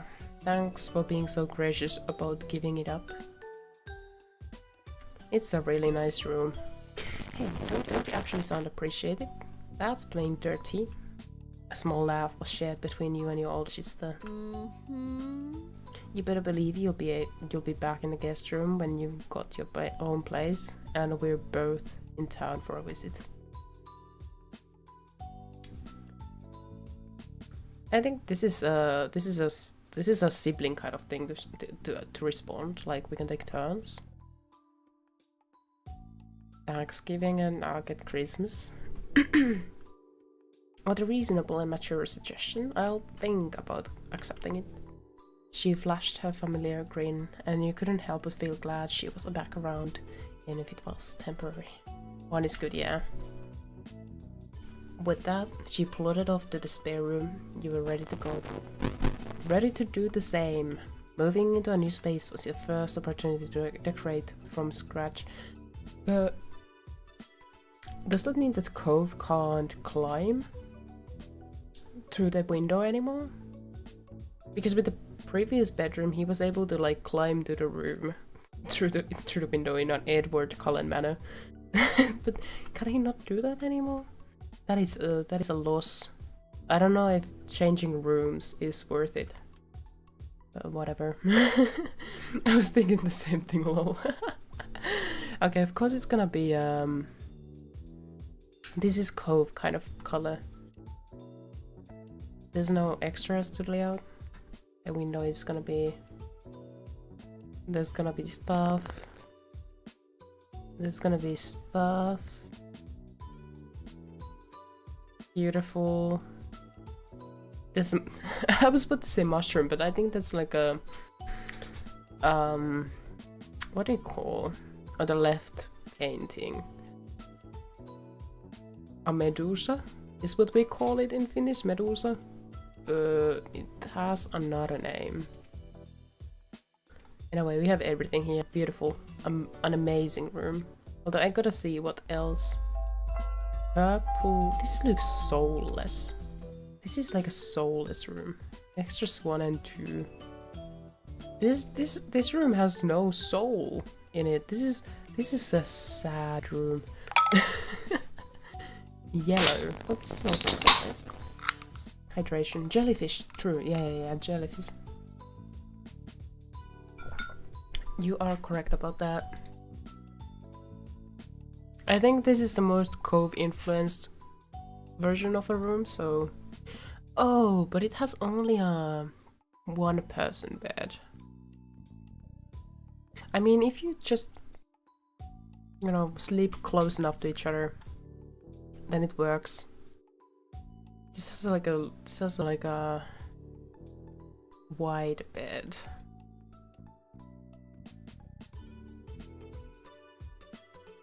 I like crowdedness, okay. I mean, this is a nice room, and it would have like a wide bed. We need to think about these things. Put the pillows on the rug in the middle and sleep on the floor. That is true. Yes, that is the solution here. We're really satisfied with the feel of your tiny part of the world. As the thoughts drifted, you tried to bite down another yawn. It was no good. Your bed was now lodged in your mind, and all you could think about was collapsing on it. You trudged up the stairs to your room.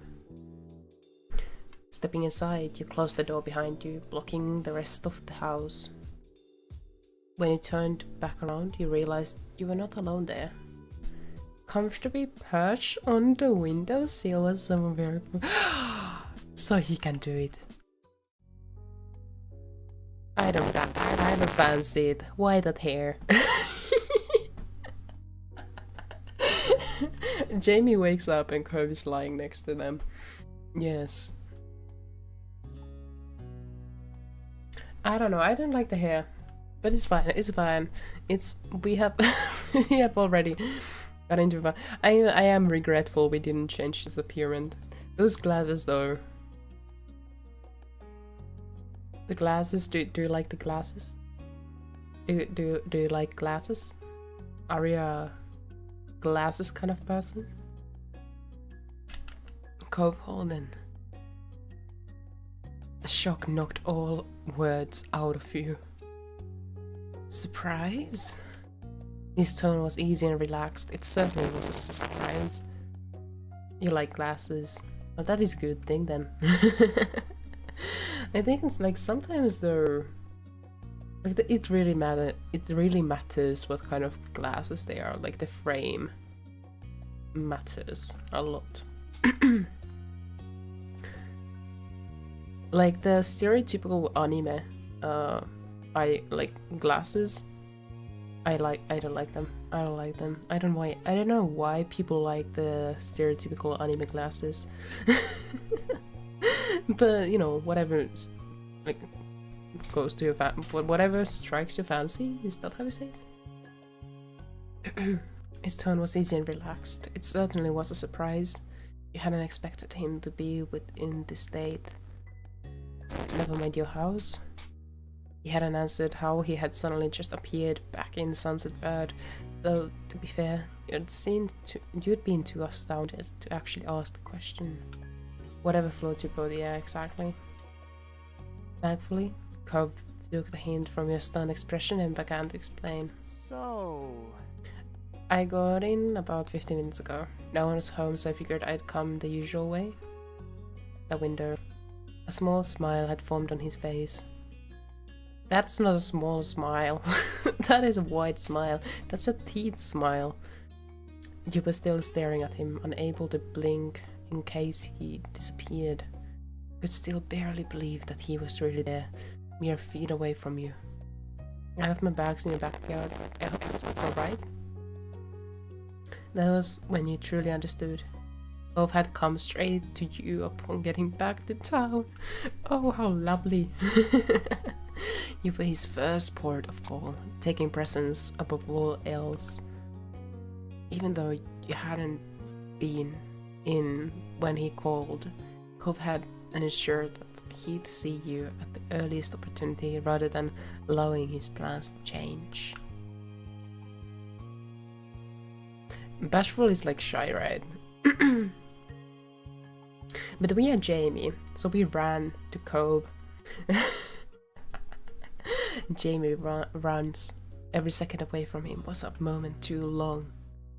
As he approached, Cove quickly hopped from the windowsill to meet you. You're too crazy. I'm so glad you're here. I missed you. The trouble's back in town. I can't believe my eyes. It's the most amazing man in the world. You didn't need to say anything. I mean, Jamie would say something, right? It's the most amazing man in the world. I mean, we have been... His hair is very anime protagonist. It is. It is.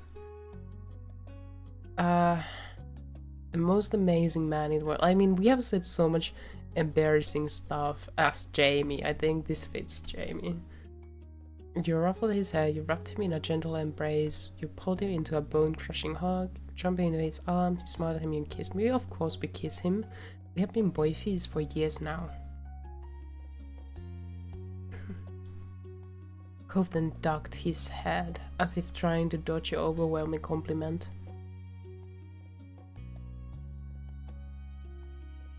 I'm looking at the Cove I was so excited to see, and I find myself disappointed, but I will get over it. We accept Cove as Cove is, with his social tendencies and short hair.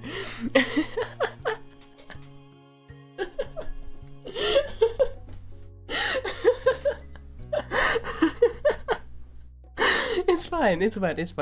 I just really like long hair. I forgot about this hairstyle option. Cope and ducked his hair. Yes, he did that. The whole world is a little much, Jamie. I don't think it is. He lowered his voice. You live in the world too, you know, so it definitely can't be true. You felt your face burn with color. Thankfully, Cope didn't press the point. He instinctively began to close his eyes as your face leaned in closer to his. Of course we kiss him on the lips. He met you partway and the two of you shared a gentle greeting kiss. You then stepped back a bit. I'm feeling a little shy about this now. How long is long? Lol. I mean...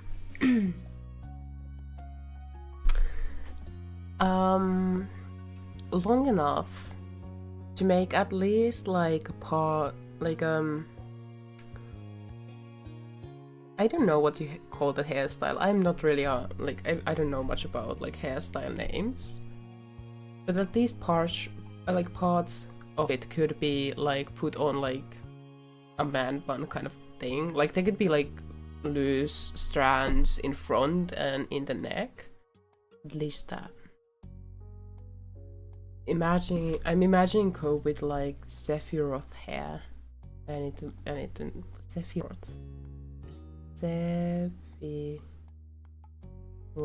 hair. Oh, but that would be perfect too. I mean, like, there is no too long hair for me. I mean, like, I love very long hair. I don't know, I've just always, since I was young, I've always loved long hair. And that's probably because my own hair is, like, just sad. Like, it can grow, obviously, but it's just, like, it's thin and all. And then I remember I was, like, infatuated with, like, one of my friend's hair. And the person too, but, you know, the hair was... I just really loved the wavy hair, you know? Like, why would you go for short hair if you could have a long hair? Of course, it's also it's like a long hair, but it's not just like a long hair, but also it's like it has like just structure, like layering and stuff like that. And this is like one of my friends.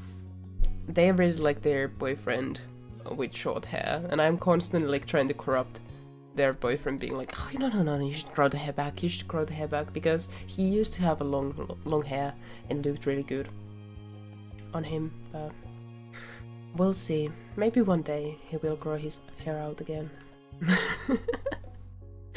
Anyway, Cope rubbed the side of his head and furtively glanced down. The thing is, like, the last time I played, when I played this game, privately, I took the decision to, like, that they are not together at this point. So a lot of their, like, relationship dynamics is probably gonna be, like,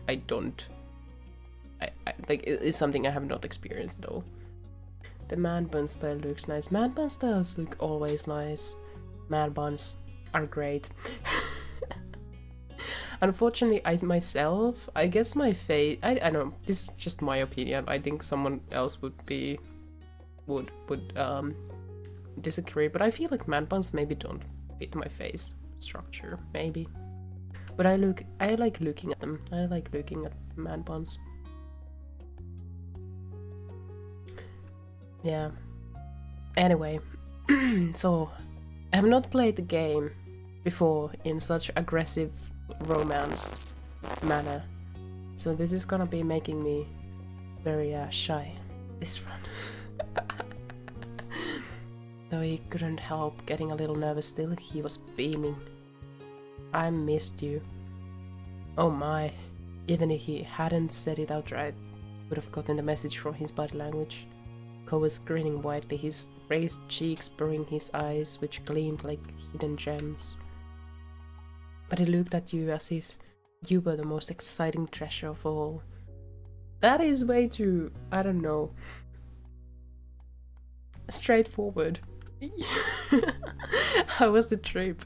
Ko's brow creased as he considered your question.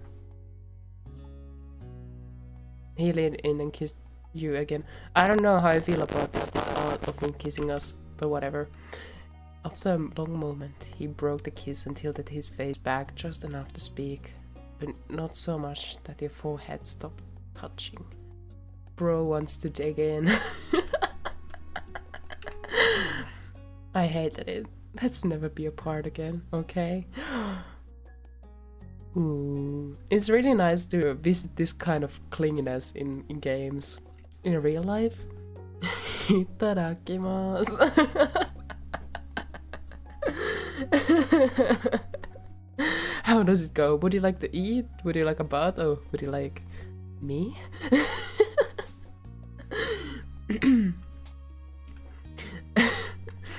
Let's never be apart again, okay? It's nice to visit this kind of cleanliness in stories. No thanks in real life, maybe. He said that absolutely is a joke, an exaggeration, something that wasn't a real request, of course. And yet, despite all that, it felt real. Your heart hammered in your chest, your head swam, cast adrift on a tide of thoughts and adrenaline. Just he says me 3 times. Would you like me? Would you like me or would you like me?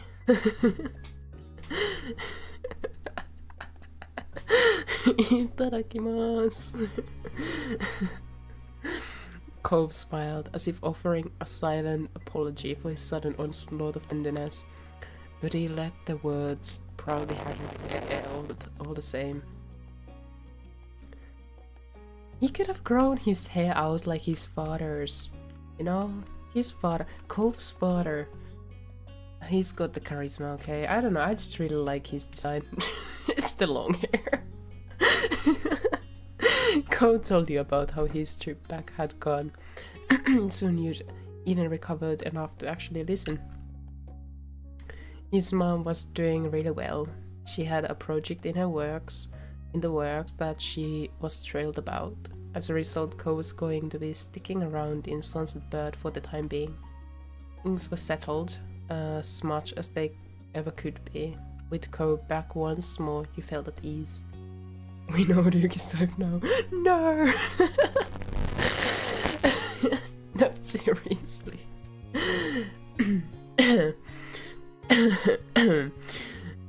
Anyway, in the past, people accused me of only liking blondes, and I disagree with this, and so I do have a file, a folder on my computer called "What's My Type," and I've just gathered their pictures of every person and character I've found attractive. And there is no pattern there, although all of them, I think, have hair. Okay, so maybe it's the hair. Maybe it's the hair. But I mean, hair is so nice. I could. I say this as a joke, but I could imagine myself dating someone's hair. That's a future stream, lol. I mean. No balls allowed. I mean, I could do that. I just have to delete some real life people from the, like, a curated tour of people. A Pinterest evening. We can search people and characters and art on Pinterest, and then pass, or what is it called? Pass. Or I don't remember. Anyway, if that person passes, if I would swipe right or left, we can try that. We can do that. Anyway, with Cove back once more, we felt at ease. Cove stretched his arms out over his head, his eyes on the window and the world beyond. The sun had set while you'd been busy reuniting. Well, I should probably get my stuff and see Dad. He glanced over to you with a familiar, expectant look. Wanna come with me? You know I do. cool. We are Jamie. Cool. Cove began to head to your bedroom door. You followed after him. Of course we insist a piggyback ride. Because life is fun when you do these things. Is the normal thing or it's special? It's special occasion. Cove, he paused, turning to face you once more. You coming back is a big moment, something worth celebrating. What I'm trying to say is that I want you to give me a piggyback ride. Cove didn't say anything, his eyebrows raised in disbelief. Seriously? Oh, come on, don't be lame here, Cove. You want me to carry you downstairs? You nodded. Cove rolled his eyes, but he went down so that you could clamber on his back. Why do they make me feel small? We're average height. We're 175, 128, 9999 centimeters long. Do we say of people long or tall? I'm 175 centimeters tall or long? Which one is it? I'm thinking that Jamie is a short king. Maybe he is. Maybe in 2017 the average guy height in USA was 155. It was, yes, definitely 155. Or maybe Cove is a long king. Anyway, we clamber onto his back. Even while he was crouched down, Cove's back was pretty high up and it took a bit of effort for you to properly get up there. It's like, is that a glass of water half full or half empty? Yeah, exactly. I think the correct phrasing is 175 centimeters tall, because length would be maybe interpreted in a very different way. And if their length, if Jamie's length was 175 centimeters, that would be like a medical concern. He would be a giant. Even while he was crouched down. 175 centimeters wide. I am 175 centimeters wide.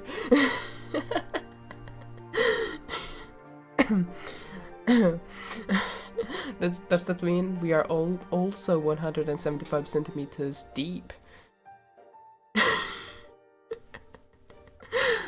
Even while he was crouched down, Cove's back was pretty high up, yes. Cove wobbled as he straightened up, but not terribly unaccustomed to balancing someone on his shoulders. Oh, we're not getting a piggyback ride, we are on his shoulders. Cove carried you down the stairs. You had to duck down a couple of times, the ceiling grazing against your elevated head. Hello Flash, welcome to the stream.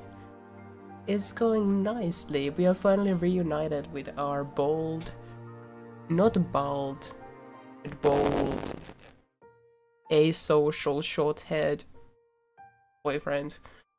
I'm having feelings about the looks, but it's fine. We can accept the love of our life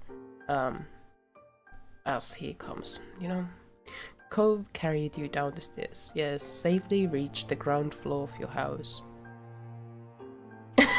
Cove, officially bald. No, but I mean like... No, I meant like with O. What is the pronunciation difference? Bold, bold, bold, bold. I guess it's like bold. He's a bold persona. I don't know. The door's gonna be in the way. Get off here so I can open it up. He bent down to let his slide safely off his back. Seeing things from your usual height was disorienting after getting accustomed to looking down at everything. In all the excitement of Cove's return, you hadn't even remembered the gift you had prepared for when he got back. It would be best to give it to him now, before he left your house. Can you wait here for a little while? I got something for you. Cove tilted his head, intrigued. Really? You nodded with some eagerness, trying to imagine how he'd react when when he actually saw it. The gift you'd chosen hadn't been something you could buy, or you bought Cove something special. Okay, is Jamie the kind of guy who does arts and crafts? Or is Jamie a purchase kind of person? How is it? How are we gonna go about this? I would obviously personally make something. I don't remember when was the last time I purchased someone something, but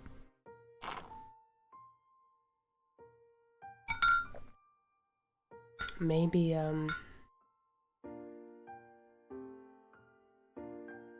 don't know, it makes me feel sad that we would buy. 2 is how it goes. Yeah, me too. Then again, I'm very interested to see like what it would look like if it was something I bought, but I can do that in another run. Oh, we can save here.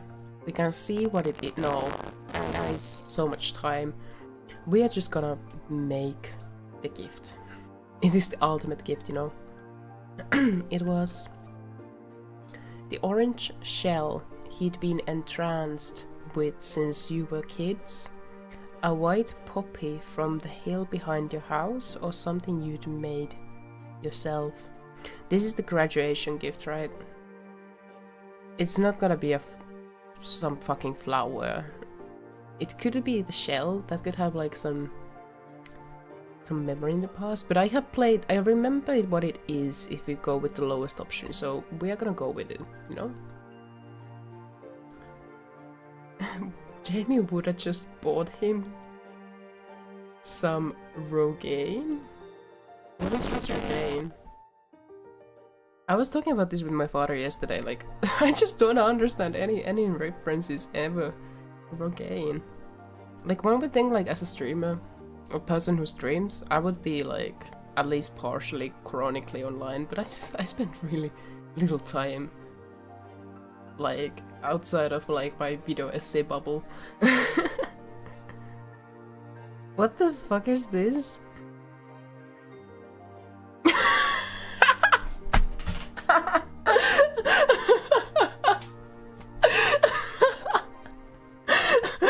That would be so mean. That would be so mean. A self medicine for hair loss. That would be so mean, but that would be so good. Oh no. Oh no. No, but this is something I'm actually terrified about. Like, there is the consideration, or have been considering, like, would I want to go or get like testosterone treatment, like hormone treatment?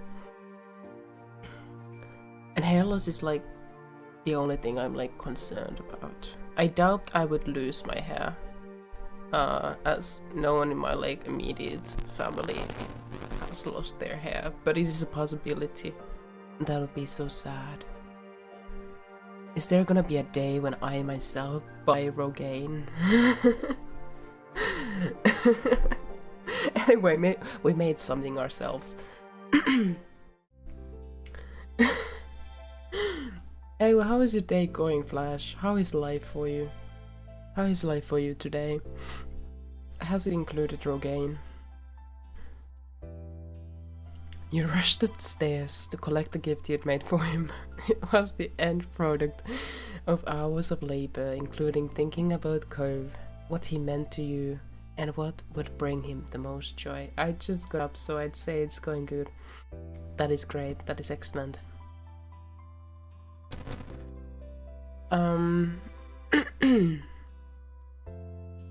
I'd say a scrapbook is always the ultimate thing to go to, you know, there's no other option here.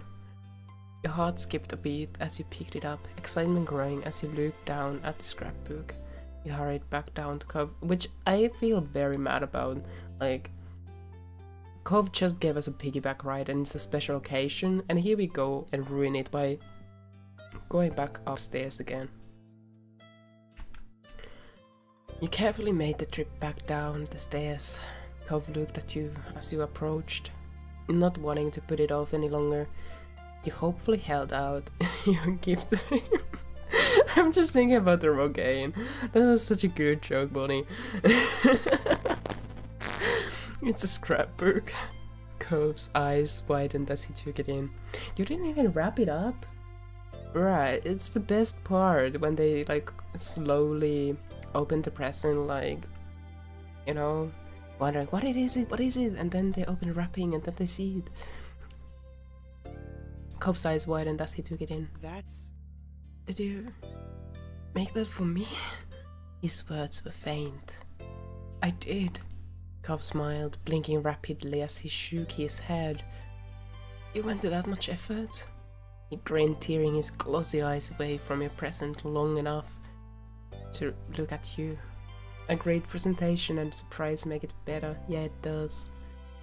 I can't believe you. I'll take really good care of it. He cradled the gift in his fingers as he took it from your hands. It's irreplaceable. Cove reverentially laid the gift safely on the counter, but he didn't turn back to face you once he had ensured it was secure.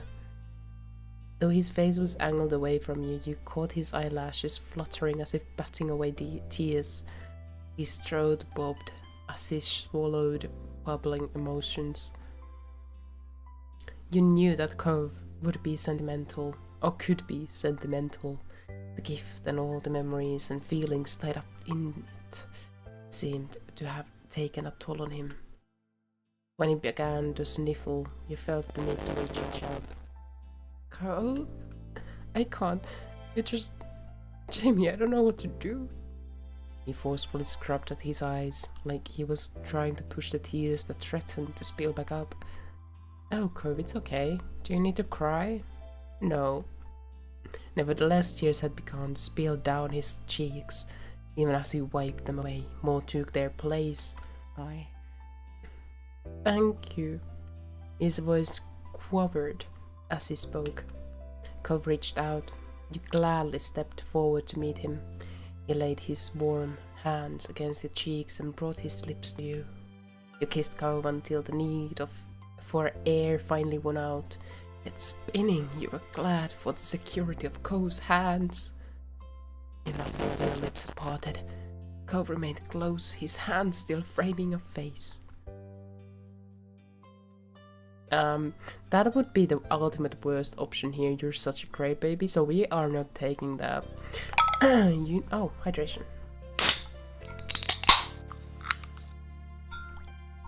Don't mind if I do. Okay, you didn't need words as you quietly accepted his appreciation. Don't worry about it, or you're welcome. Let's just say you're welcome. Cove let out a steady breath. It was far removed from the shaky gasps that had accompanied his sniffles. The tears had dried. I'm still thinking about the Rogaine. Sorry. I mean, he's obviously a lot of hair. But it just came to my mind. His eyes were a little red, but open and at peace once again. He smiled, fully recovered from the emotion that had overcome him. You're really seriously too nice to me. He smiled back. I don't think there's such a thing as too nice when it comes to you. Cove brushed his hand against the pale ghost of a scar on his arm. He was at a loss for what to do now. The clock ticked away, counting the seconds of silence. Once you'd had a chance to settle your thoughts, you figured you'd tell Cove the intriguing news. Is that the Are you serious? No! No! I'm finally reunited with Cove. I'm gonna die of diabetes. Oh, this is a cure for diabetes. A mention of Shiloh. We finally get Cove back. After like over an hour of streaming, we finally get Cove back. And we have intriguing news, and that is Shiloh. Are you actually gonna mention some fucking... I don't know... Shiloh? Like of all things. Huh? Exactly, unimpressed. Bruh. Cove repeated the name, his expression blank. From when we were kids. Why? Can't you just like have a happy ending and go to your dad's place or something? I don't know. Cove pondered for a moment, then snapped his fingers. Oh, he was the freckly boy from that first summer, right? The one who moved? Jamie, your boyfriend is a social to become serial killer. He doesn't care about Shiloh. Shiloh is no, he's like a shy boy from childhood. The main character meets or sees with their sister. Like the main character's older sister was good friends with the kid, and then at the beginning of this chapter, the main character and the older sister go to shopping and see the character there grown up. but this Shiloh like pretends to not know us, or maybe he, I don't know, has amnesia or something. But you know, and now we are mentioning the Shiloh who wasn't even an important character in the main character's life, just the older sisters. I met a guy named Shiloh. He looks just like the Shiloh we knew. Plus however many years. But he didn't remember me and just left. Cole frowned. That's, I don't know. Too bad I missed it, though you knew him better than I did. I think Cove's reaction just like wraps it up pretty well. That was definitely true. Not only had Cove known Shiloh for a shorter period of time, but he and Shiloh had never quite gotten along. Not that they were enemies either, just kids who were only ever together because of other people they both knew. I wonder what Shiloh is up to these days. I don't have any idea. He didn't say much. Setting up the spin-off where you play Lizzie. Could that be our life? Lizzie and Shiloh perspective. I mean, would I play it? Maybe. But I've never really liked Lizzie either as a character. I mean, like... I mean, she's been fine, but she was a real asshole as a kid.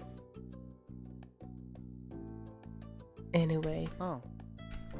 That was everything you had on that news item. So you moved on to the next big update. Also, do you know the mean old neighbors? The ones who would always yell at us? He cringed, recalling those particular memories of the back in the day. Back in the day was not pleasant even for someone as nostalgic as him. Yeah? They're not coming. They didn't rent the condo this summer. No one cares. Yeah, no one cares. No one cares. Cove's jaw dropped. You didn't blame him. The elderly couple had been in an institution for as far back as you could remember, long predating Cove's arrival. Even now as a teenager you found your neck prickling as you walked by their condo, half expecting a scolding for breathing the wrong way in the vicinity of their vacation home. It was strange to think of that coming to an end. Wow! Cove blinked. I mean, that is natural, to blink. Clearly struggling with the idea in the same way you had. I didn't see that coming. People being gone, people coming back. Feels like I missed a lot. How long was Cove in Nevada? Like 2 months? You didn't miss too much, just information.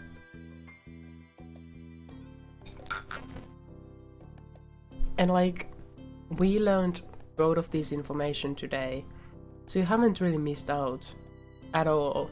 It's just been today. This has been a busy summer already. Well, you haven't missed them fireflies, they haven't shown up yet. Well, that is something. And we'd better not get left behind, there's still stuff to do. You nodded. As soon as you'd left your house, Cope bent down to let you climb back on his back for the last part of the journey. Let me blow my nose.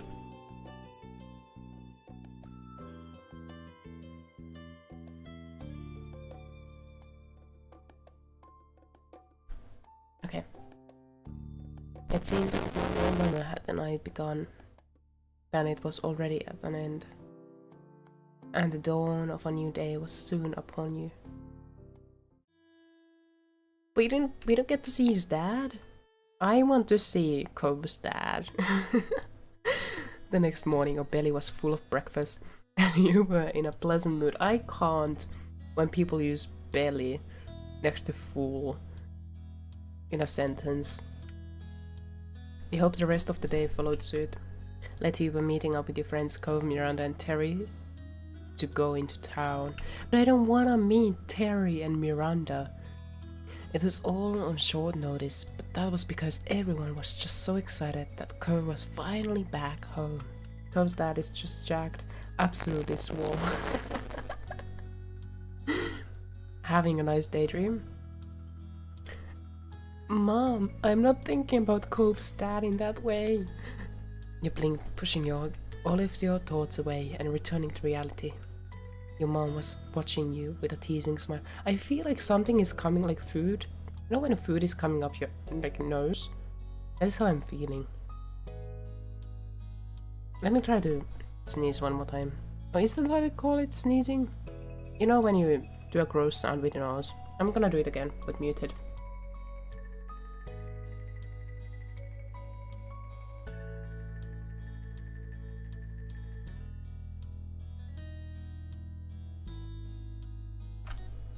Okay, I hope this goes away.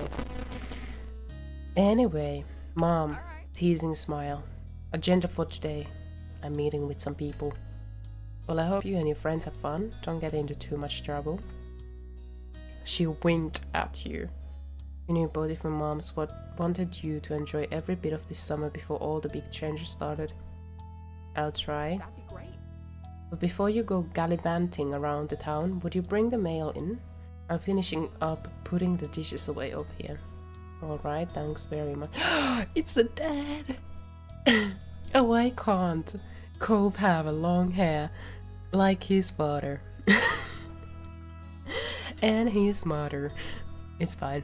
It's okay. I can live with it. As soon as you were outside the front door, you couldn't see Cove and his dad standing around in the road. They noticed you too. Hey. There, Jamie. Cove smiled lightly and waved.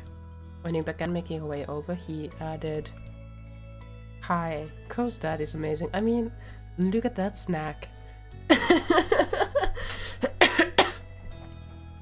I mean, he's like chill. He's open.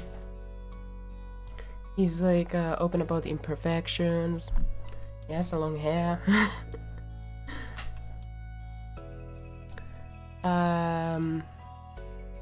We kiss him because we are bold. On the lips in front of the dad. Cole welcomed you as you stepped closer. You cupped the side of his face with one hand, staring into his eyes, and leaned in. He met you halfway, placing a hand on your lower back and brought you in even closer. That is, I would never have the heart to do this in like publicly. Oh, I would maybe one day, but in the fucking street of this small town next to the dad. It was quicker than you wanted it to be, especially now that you were getting lost in the moment. Don't get lost in the moment with the dad there. Your hand slid from his cheek to his chest. When you parted, his lips pulled into a satisfied smile and looked at you with stars in his eyes. Just showing dominance, lol.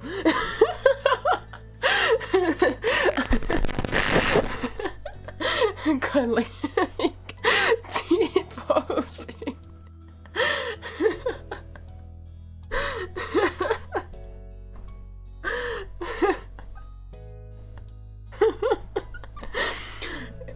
Yes, see this, Dad? What does this sentence mean? You noticed Mr. Holden was taking in the scene with you? And Cove with a self-satisfied smile? Dad? Dad? Why? Mr. Holden? Why are you self-satisfied? Cove followed your line of sight and shot his dad an unimpressed look. Dad, that's my boy. Or is that? You both have the same thought. But who the fuck looks at their child having a little too intimate of a kiss and being like, oh yeah, that's my child. Same wavelength, yeah, you do. Anyway, on shrimp. I don't know what's up with the shrimp animation showing. This is another thing I need to check. Like, what is going on with it? Anyway, for a moment Mr. Holden seemed like he had a thought dancing on the tip of his tongue, but he decided to keep it to himself. I think they're proud they know who they are and are comfy. I mean, that is true. That is true. Yeah, and my mind is just a little dirty. It went to dirty places, so I don't see the association firsthand. But I see your point. I mean, I guess it's for a parent. It is sort of like a prideful moment to see their child has like founded themselves a social circle, a partner who is who the parent likes, and seems to be a good fit, and they can just be comfortable at the age where they have just graduated high school and started to, you know, look for adult life. I don't know. So what are you up to today? As far as I know, nothing too much. Me and Curve are meeting some friends in town later. Sounds like a plan to me. Yawning, Mr. Holden stretched his arms over his head. My boy and I have just been waiting around to see what the new neighbors are like. It was definitely his idea. Oh no! Oh no! I just remembered. Not only is there Terry, who is insignificant enough as a side character, the game introduces this other character. Oh no. I don't know how you're not interested in this. It's big news. Besides it be only polite to greet the new folks in town. Oh no. Maybe it'll be a single dad and his son. Cove snorted some airy laughter at the suggestion. Oh? You think we'll have some competition? For several moments Mr. Holden was unable to answer. He was still chuckling when he put his hand on his lip and his hands on his hips and tried to compose himself. Nah. Absolutely not. With #1 father-son duo in this town, and no one is changing that. Mr. Holden took one more glance at the currently vacant building and sighed dramatically. When he turned back to you and Cove, his whole body seemed deflated. There's no sign of them, and I still need to head over to work soon. Cove gave his dad a few reassuring pats on the back. Okay, I promise to keep an eye out. I can text you if anything happens.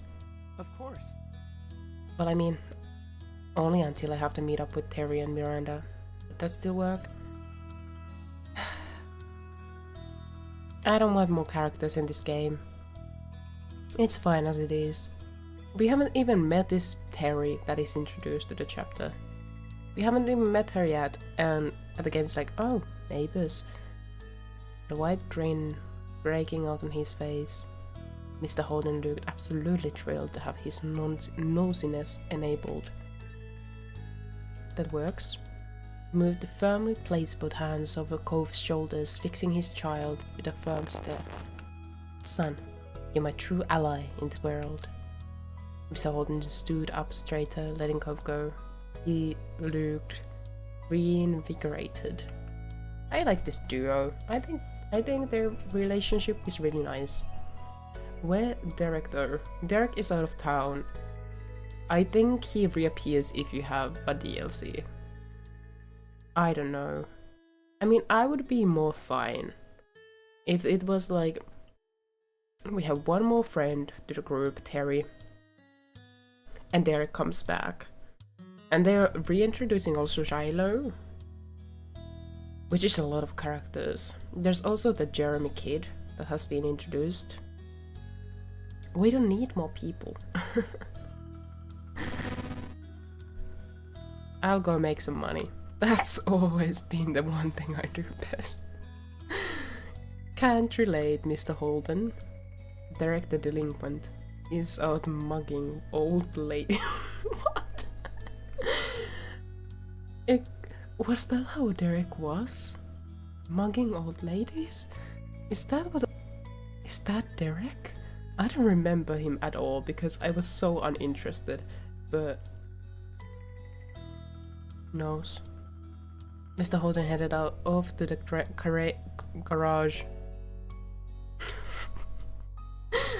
What a trip to find the right pronunciation. Garage. Isn't that how it's said? Garage? With a big wave. Goodbye. Professor smiled the whole time you both watched his dad leave. No idea, I feel like that's his career path though. Delinquent. It's like in The Sims. Choose a career path. A delinquent. Like, isn't a criminal a job in Sims? Maybe we need to play Sims. I've kind of wanted to avoid Sims 4. I have only Sims 4. I've kind of wanted to avoid it, like streaming it. But we could make a crime.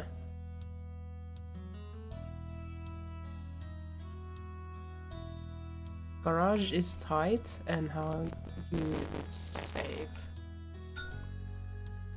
Or was it supposed to be garage is right in how you save? Anyway, I was about to say, maybe we should make a Sims 4 criminal live stream. Anyway, we really like Mr. Holden. You had for a long time. As soon as he was out of sight, Cove sighed lightly. Are you okay? Yeah. Just not looking forward to waiting. Guess I'll be hanging around the street a while. You could also be in the window instead of the street.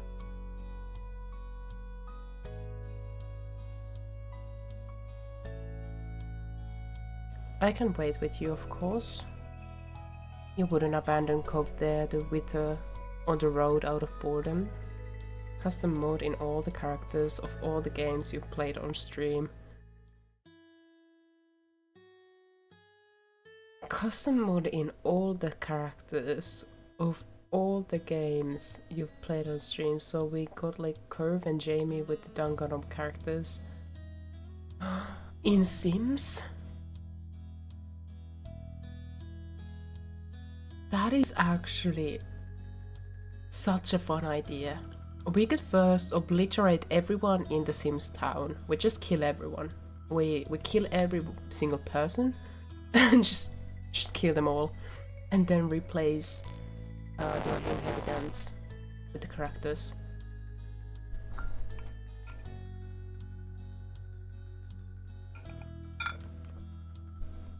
I think that sounds like a fun idea.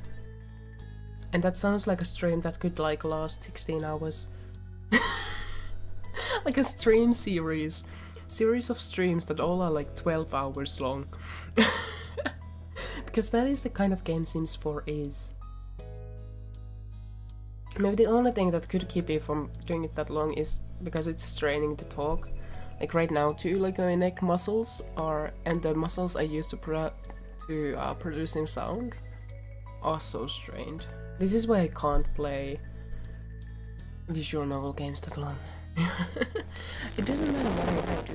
It's straining. Really? Of course. I like keeping you company, remember? He stared at you a moment, smiling softly and thinking about his response. Me too. I like that too. Ko put his hands on your shoulders, his thumbs absentmindedly moved in a soothing circle. The look in his eyes was much firmer. He was serious. Jamie, you're my true ally in this world. What? That got a fair amount of chuckles from you? You don't need to laugh at that. He grinned, the stoicism fading into amusement. Thank you. I knew you'd stay for me. You're lucky to have me. That is bold. It's no problem.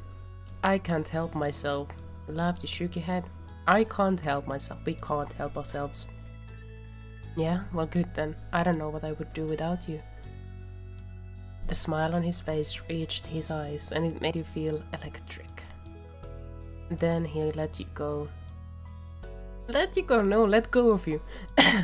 Ko stepped over to his front porch steps, lazily taking a seat and leaning back on his arms.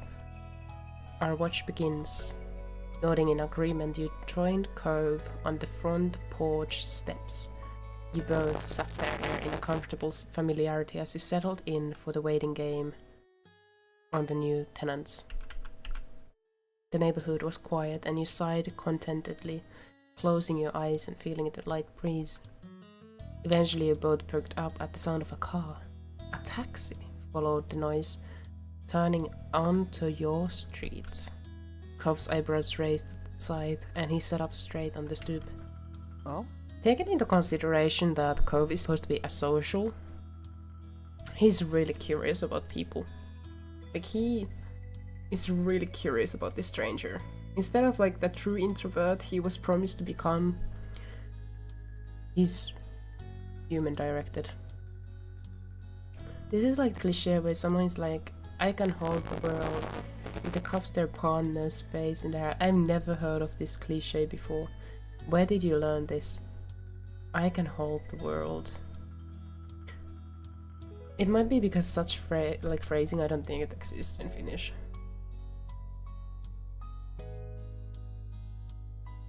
I'm like, in any books I have read in Finnish, I have not seen that, but maybe there's an or she cliche, or maybe I'm just really dumb and uneducated.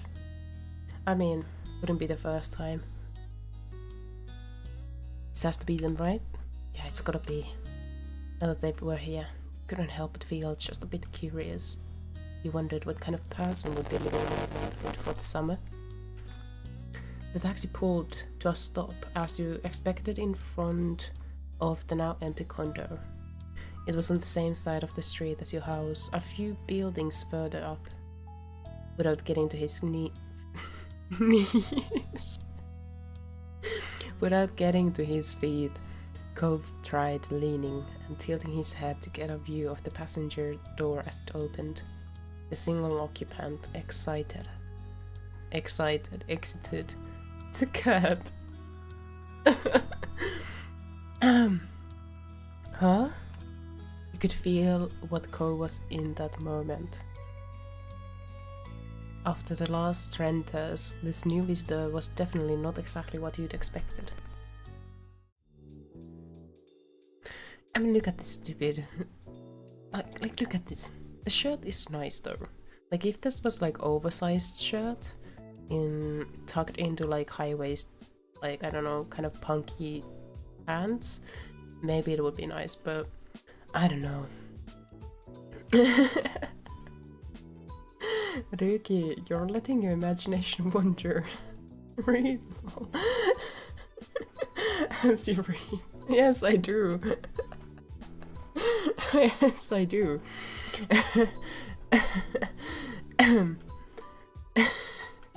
I don't deny that. It was a young man. Had to be close to your own age. He was dressed fully in an eclectic black, white and grey outfit. Even his side-swooping hair matched the theme. The only other pop of color was from something that couldn't easily be fashioned into submission. A pair of dark brown eyes. Also, we have a dome here, which you caught when he looked over at his audience. He could be also a brat. Hello, folks. Who might you be? We're neighbors. The smile already prominent on his face curled further. It was cocky, but you didn't get the impression it meant something adverse. Hallelujah! You and Cove shared a familiar look with one another, but wielded even further. The color-coordinated man left it there. However, and with a firm click, he shut the door of his ride. Then he turned his back to you to retrieve a large, unsurprisingly black suitcase out of the truck. Continuing on with his own business, he strolled forward and lightly tapped on the driver's side window with his knuckles, asking for them to roll it down. When it opened, he leaned down and rested his arm on the edge.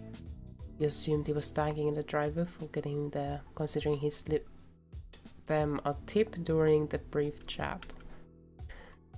They shook hands, and then he pushed himself up and away from the taxi with both arms, giving the driver room to leave. I'm wasting my poor voice noise creating muscles for this man's arrival. It's difficult to speak. He left his suitcase on the ground, out of the way of the street, and sauntered over your way with the confidence of someone who had been invited to join. Cove finally stood up to greet this person. You followed suit. Is Cove gonna be possessive? Is this gonna be like a threat? Excellent. Why does he speak like that? I'm Baxter Ward. What are these names too? Baxter? Do you guys know any Baxters? Like, Baxter to me sounds like a name you'd give to a dog. I guess there's Baxters. He's scheming. Yes, he's scheming things. It's excellent to meet your neighbors. He was standing on the side he was approaching from. When Baxter got close enough, he offered his hand to you first. Baxter would put daddy to you. A Baxter Stockman? You know what? That doesn't help it because Baxter also sounds like some kind of like a brand, right? And Stockman is with two N's at the end. This is like a department store chain in Finland. So it's just like, it sounds like some kind of brand name. Well, Baxter is shorter than our guy, so he's not a threat.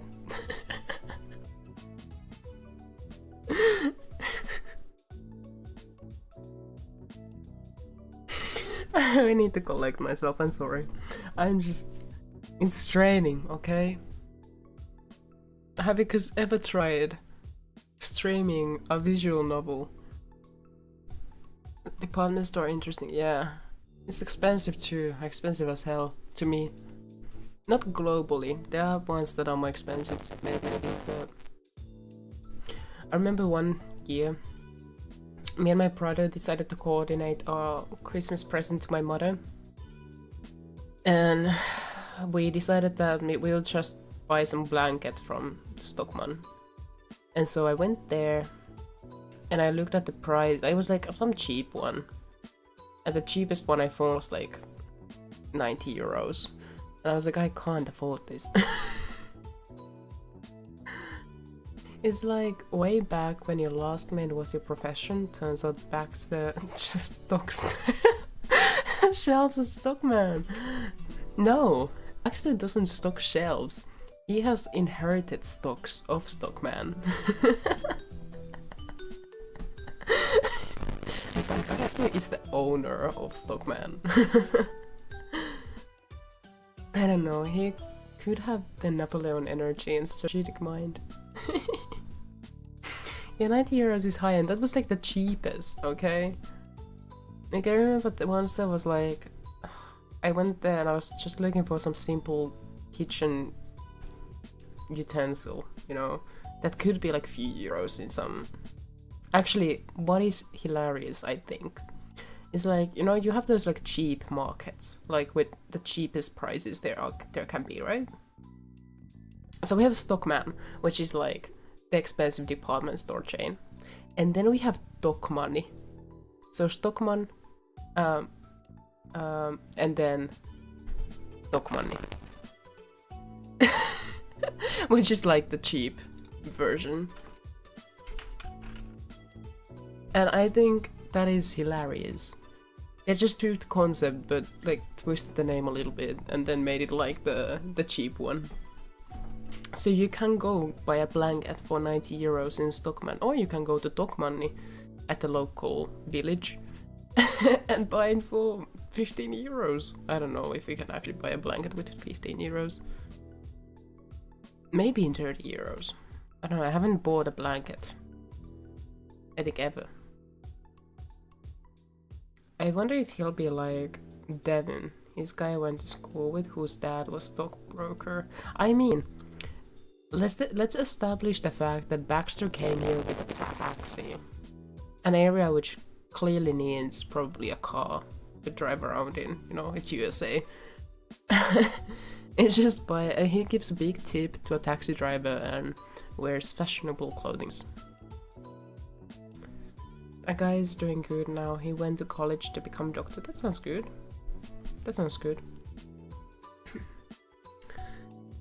Why does Baxter come to us first? You shook the hand. You offered to low-five him. What is lo-fi? What is a lo-fi? That would be funny. What the fuck is... You held your arms open to offer a hug instead? Let's just shake hands. I hate shaking hands.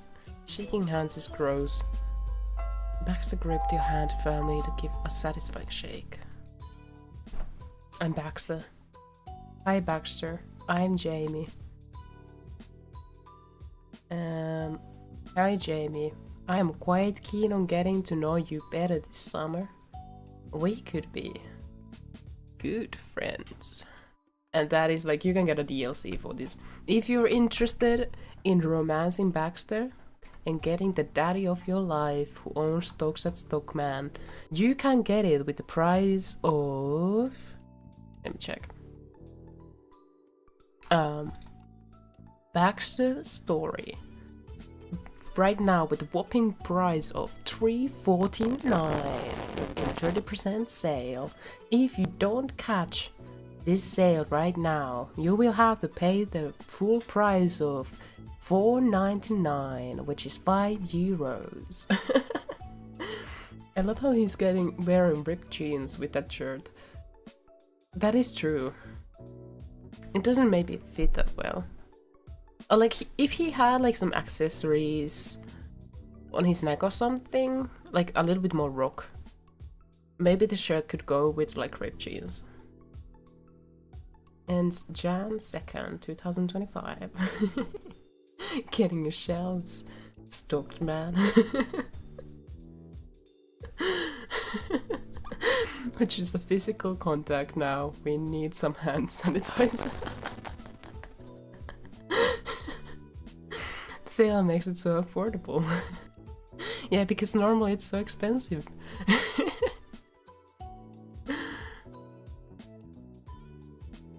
Wait, I don't have step 3 expansion? No, I have it in library. Exactly, I have it. Anyway, continuing on. From the other side, Cove made a sudden sputtering noise. He's jealous. We are shaking hands with Baxter. He's a little too intimate. And you are? He lifted his hand out to Cove next. Cove instead crossed his arms to express his rejection of that idea, still eyeing Baxter carefully. The asociality. I'm Cove. Baxter's whole demeanor lit up for unknown reasons. His eyes shone as he studied Cove for a moment. I'm getting jealous. Really? No, wait. Is that a nickname or your real name? Cove. And touching this guy so soon. No, but I have talked about this in the past too. I just really wished, in Finland at least, I think globally we could have just stayed with our like keeping our distance, okay? One good thing that happened with COVID was no hand shaking. That could have stuck.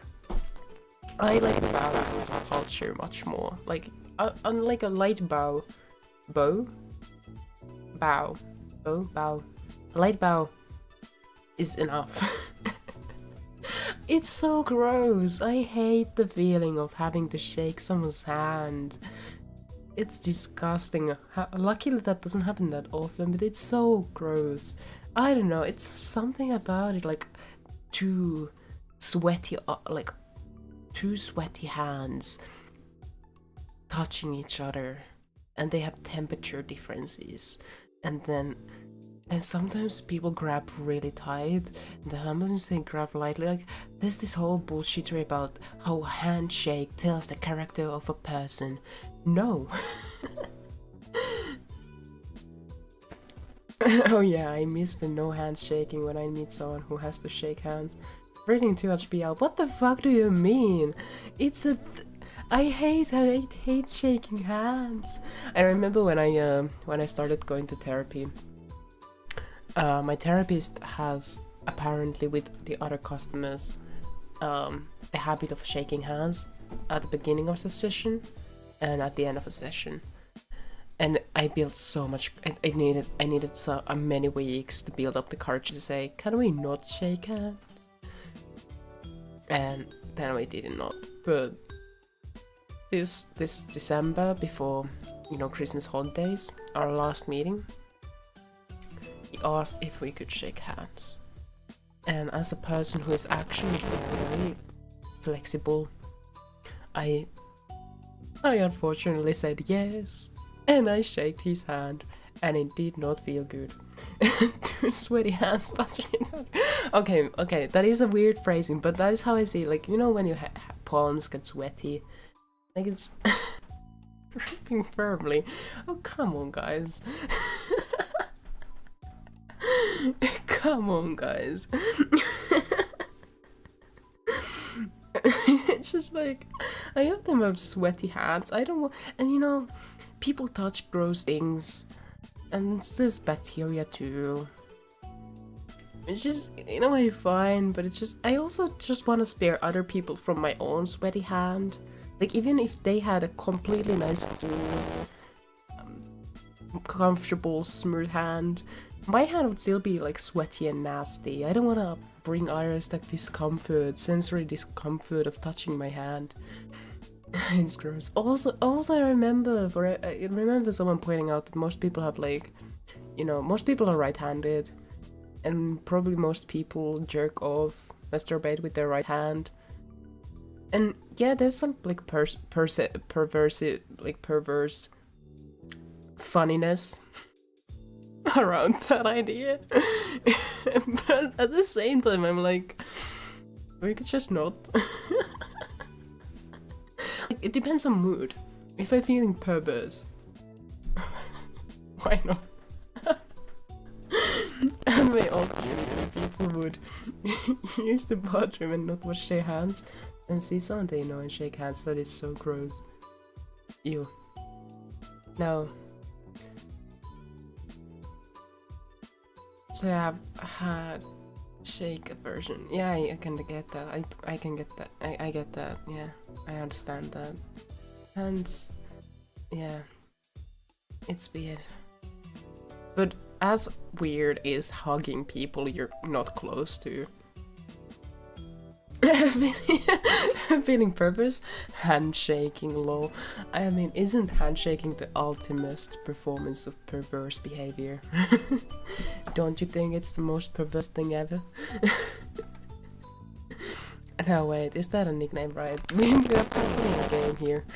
It's just my name. Getting back on track. Cove spoke mildly, having given that explanation many times in the past. But it clearly charmed Baxter all the same. Does the Baxter expansion pack involve threesome?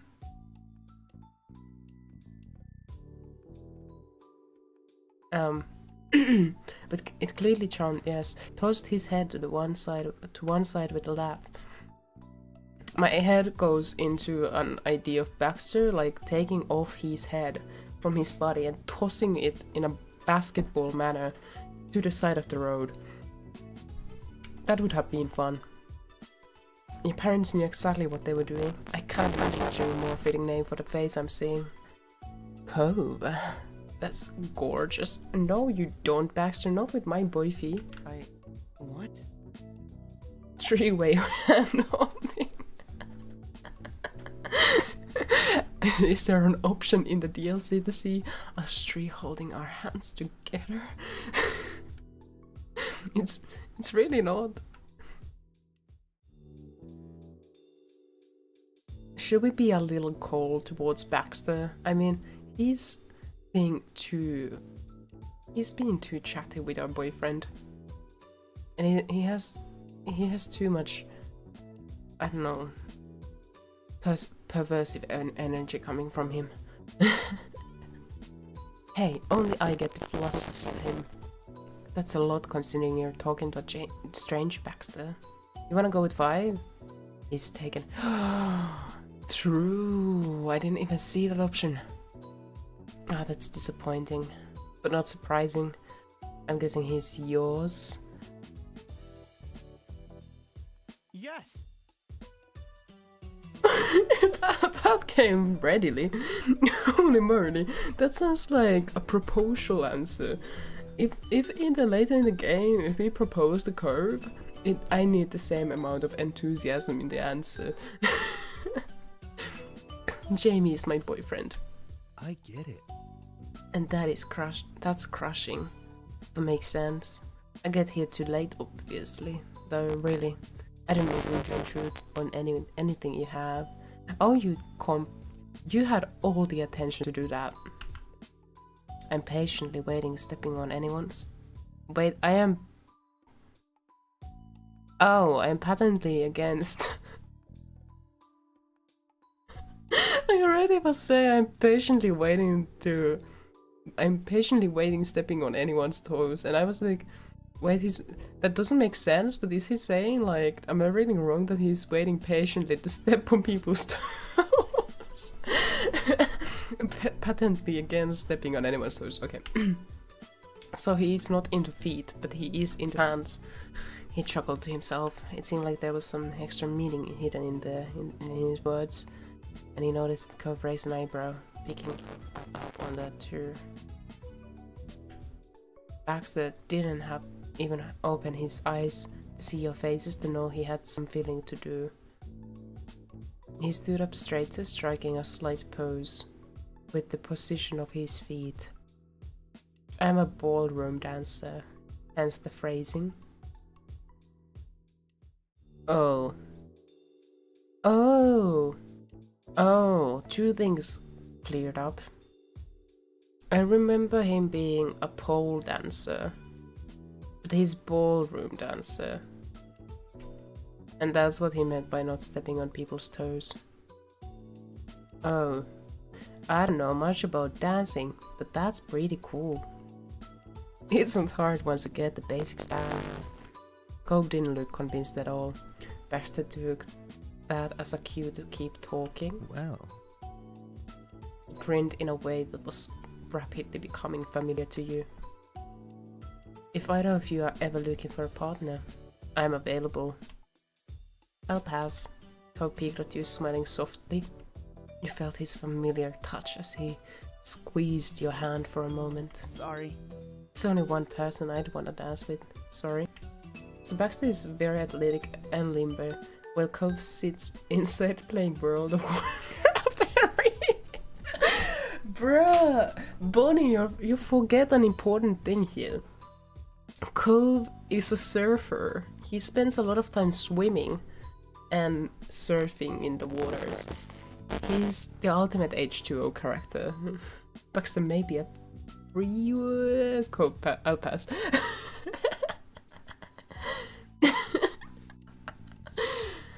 Okay, to be fair, if there was a situation where I would see myself accidentally sliding into a relationship, if the person was obsessively playing WoW or LOL, League of Legends or World of Warcraft, I would reconsider first. I say this as a joke though. Surfing the web more these days.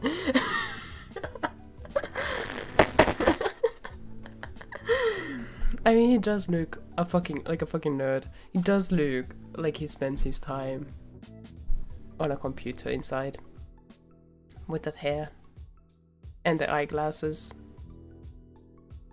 But he has these pants. He has these cargo pants that are like outdoorsy. My ex played a lot of WoW. When I tried to get her to leave the computer, she threatened to shank me with a letter opener. See, that is why I would reconsider. Wholesome. People can't take WoW seriously. Yeah, they can. Yeah. Or Dota 2. I would really consider closely dating a person who plays a lot of Dota 2, based on what I've seen it do to my friends. She just played a rogue.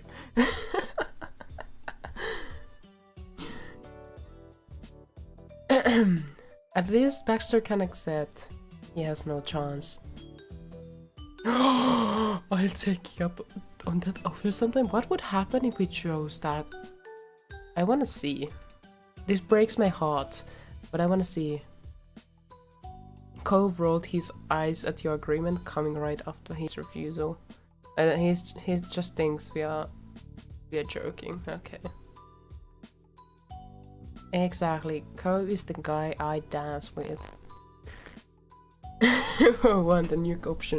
Except it didn't nuke anything. How disappointing. Baxter smiled and nodded understandingly, letting the subject go. After that, there was a lull in conversation and Cove attempted to fill it. Cove attempted to fill it. Cove is supposed to be a social not Dota player, a WoW player. What is happening here? What made you decide on Sunset Bird? Oh yes, well, my parents rented a condo, so I had a place to stay while I'm off for a semester from college and not living in the dorms. There was a playful glint in Baxter's eyes as he continued. Honestly. Ideally. They wanted to send me somewhere that wasn't too exciting, but lucky for me, they picked the wrong street, considering the two of you live here. Baxter then preemptively lifted his hands up in front of his chest, giving the gesture for meaning no harm. It's nice not to be... Oh, I'm sorry. As I'm reading the text, I'm just looking at the bracelets Cove is wearing, and I just don't like them. First of all, that clock. Why is it that way around on the right arm? Or like he's, from his perspective, left arm. And then the other. It looks like bullets. I don't like it. Anyway. It's nice not to be the only one my age around the neighborhood for an entire season, nothing more. That was the story you had heard before. The same one as when lonely Cove and his dad moved in all those years ago. Cove wasn't relating still. You could have phrased it like that in the first place. And I feel like I don't feel the need to keep words or phrase to myself. They're not romantic commands. I see that you two are very much a committed pair. I'd like to be friends if we can. That's all. It's okay. Cove doing all the talking is like, maybe Jamie is not the extrovert in this relationship after all.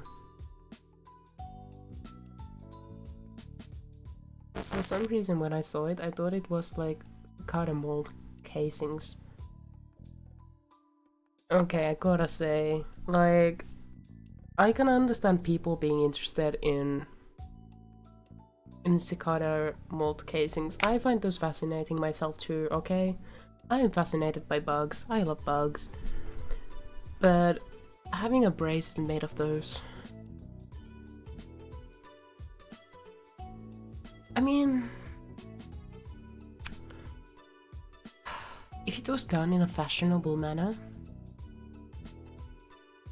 maybe. But not bulkily like this. This is too bulky. And if it's just like whole casings instead of like pieces from them, for example, maybe no thanks. I have actually a friend who has a like a foot of a bunny as like a necklace, and I think he wears it all the time. The bunny leg. It's just like a not the whole leg, but like the paw of it. Bugs can be interesting. Bugs are like one of the most interesting and fascinating like creatures. A rabbit's foot, yeah. Speaking of, have you seen Casual Geographic on YouTube? It's a good animal channel. Casual Geographic, that sounds familiar. Let me see. I'm hearing my neighbor using their closet.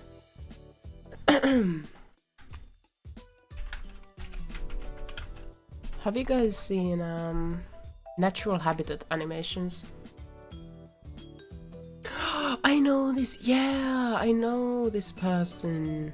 This is a good channel. There's also a person he has collaborated with. It's like this girl who also makes these kind of videos. Let's see if I can find like their collaboration video. Maybe there is.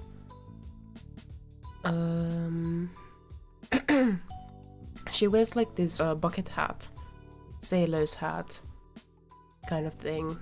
But she does like similar kind of videos, also about nature. But I think she has like a fascination, especially with sharks. Grab evolution video, yeah. So there's also like this animation, natural habitat. Yeah, natural habitat shorts. They make amazing animations. Some of them are very disturbing, but I do recommend watching those. Anyway, the game. It's been 3 hours, we have not progressed at all. It's okay. You probably annoy a lot of people. You stood there unsure of how to react. Sure, let's go with that. Baxter looked at you and smiled apologetically. 0 progress. We're playing a game? No! I'll keep it in check. Shifting his weight to his other foot, Baxter tried to move forward. So... 100% laughter. Isn't there like a saying that laughter, like... how do you call it? Prolongs life? Like you live longer if you laugh a lot. So we are just reaching immortality here, guys. We're just reaching immortality, just casually. So which condo is yours? How long have you been living together? Laughter is the best medicine. I think that is like, I mean, that is certainly a saying. Maybe it's in Finland only, but it's not like a phrase, but like this idea that laughter prolongs life. I mean, I guess it's related to how stress causes, like stress and the effects stress has on health can lead to shorter lifespans. And thereby, laughter means happiness and feeling good. So if your everyday life is filled with happiness and joyous moments, maybe you have less stress, leading to less of those effects in your body that could potentially shorten your lifespan, and therefore could potentially live longer than a very stressed person. Just casually extending our lives like laughter vampires. Oh, that would be such a sweet idea though. Laughter vampires. I like that. Anyway, how long have you been living together? Oh, no. Co spotted again and unintentionally a laugh escaped you. That's... We're both your neighbors, but we live in different houses with our parents. As if the second nature, the two of you pointed to your homes. The buildings directly across the street from each other. Baxter's eyebrows raised and said that. Your neighbors who started dating? What a couple of lovebirds. You're the backbone of romantic society. Genuine laughter feels amazing. It does. It does. And I have had a lot of genuine laughter this stream, which is great. And now I started to think about it, the hair loss treatment thing again. That honestly was a very good joke. Honestly, I hope you never break up. If you can make it work, there might be a chance for the rest of us. You knew Ko well enough to tell there was a little bit of amusement in his expression, but he sighed in exasperation. Other than that, you have no doubts about his claims of being complimentary. You shook your head at it. Too much again? Kind of. Well, if either of you are free, I'd be thrilled to hang out this summer, but we can set scheduled talk for later. I should get my things inside. You gave a small nod of the head and flashed... No, he gave a small nod of the head and flashed you both a dazzling smile. Goodbye. Goodbye for today. Cove simply waved goodbye. Bye, Baxter. See you. Baxter then turned on his heels and strolled back to his suitcase, picking it up and bringing it to his condo. You and Co were silent as Baxter unlocked the door and disappeared inside the house. Awkward. Hydration, guys.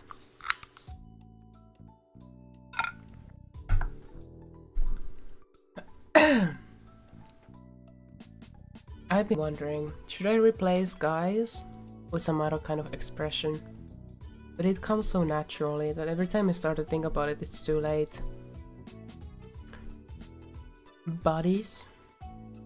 Friends? I don't know. I feel like we spoke to Baxter for years, but I can't remember anything he said. That is very much true. That is how I feel too. That is how I feel about most of the conversations we have with third parties. Guys, it's pretty neutral, really. Yeah, I feel like so too. I feel like so too. I think it's totally fine. I don't know where it came, this insecurity in me about the topic.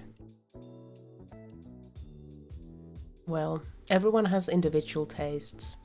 Guys just come so naturally. It's like I'm just so used to it and grown up around calling everyone guys. Baxter then turned on his heels. Oh, this reminds... Oh, no, I'm not gonna go into it.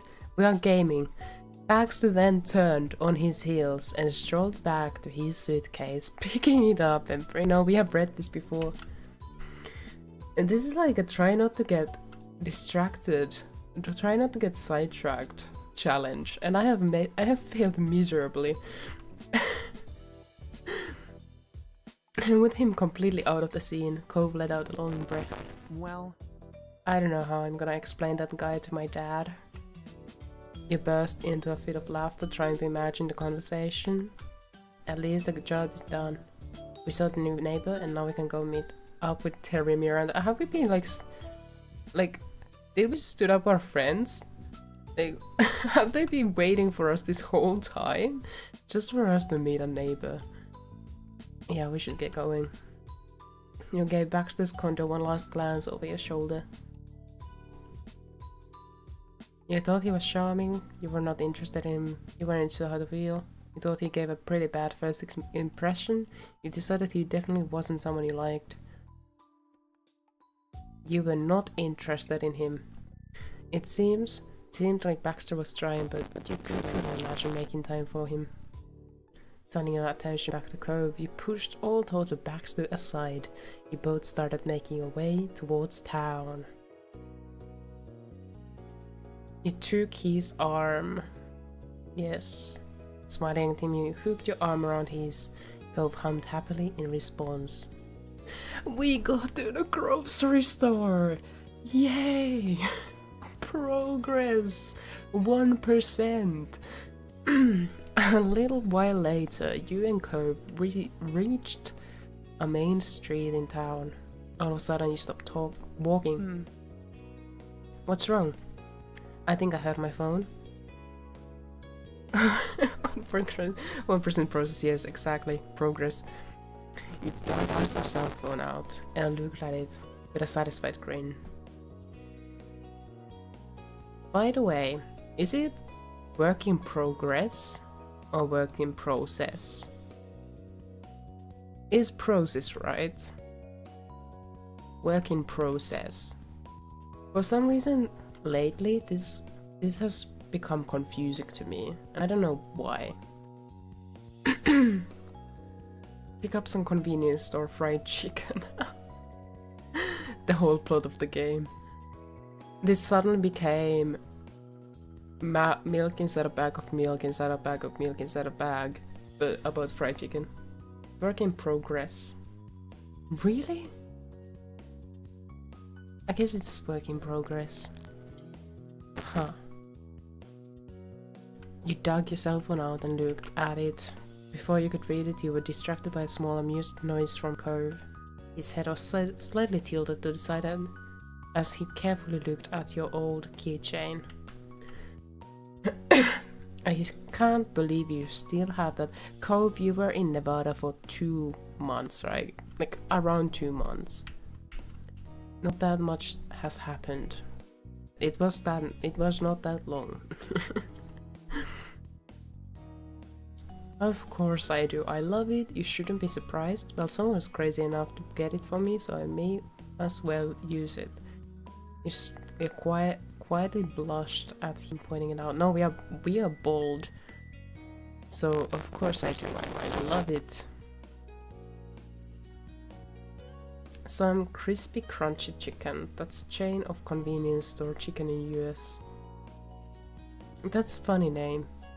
Honey biscuits taste good. Well, honeyed biscuits are great. I agree with that. You meant that the intensity of your words have had Cove blushing and looking away from you. Yes, that was an indirect confession. For a moment you were both at the loss of more words. You were sucked into remembering that he bought it for you. Cove was the one who spoke up again. It's nice. I'm actually glad you like it. He looked from the keychain to you. His smile reached his eyes. When was the last time you guys saw a trinket attached to a phone? Like those keychains in phones. I feel like the last time I saw that was like 2010. I kinda want it back. But I don't think phones anymore have places to attach. Like if I look at my phone right now, I don't think it has anywhere I could put a keychain. Or like phone chain. A phone jewelry. Probably 2009, yeah, exactly. So long. Yeah, I really don't have the little thing that allows you to loop them, yeah. In case it's maybe. Yeah, it was so long ago. But it's fun. Like, why don't we personalize phones again? Like that. I don't know. Anyway. It makes me happy seeing you care about it and everything. Oh, and that makes me happy. This is why it's important to get a partner who has similar taste or knows your taste really well. Because it would be painful if we didn't like the keychain or like gifts Cove got us, but we would have to like hold on to them and give them some kind of sentimental value even though we don't like them. Yeah. It's good these two are made for each other.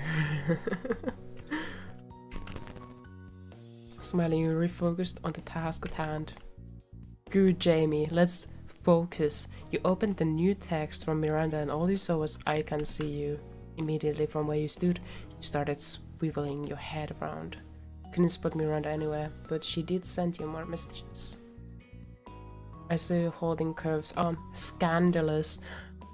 I told you guys, hand holding is the most perverted action there is.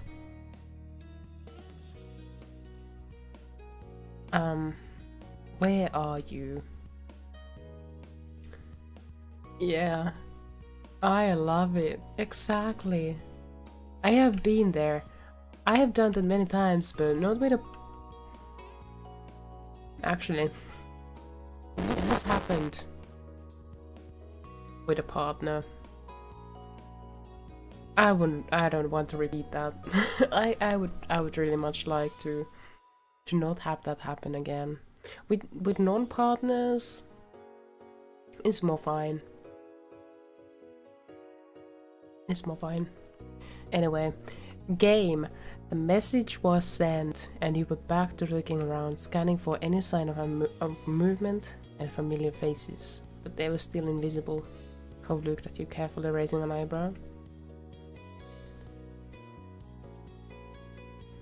You grabbed onto Cove again, wanting to show Miranda how scandalous you could be. Oh my! Oh my! At once you hooked your arms around his neck, still holding onto the phone, and brought him even closer to you. He blushed, and the background music does not fit this. He blushed and gave you a look mixed with amusement and confusion. Seriously, Jamie? What did the message even say?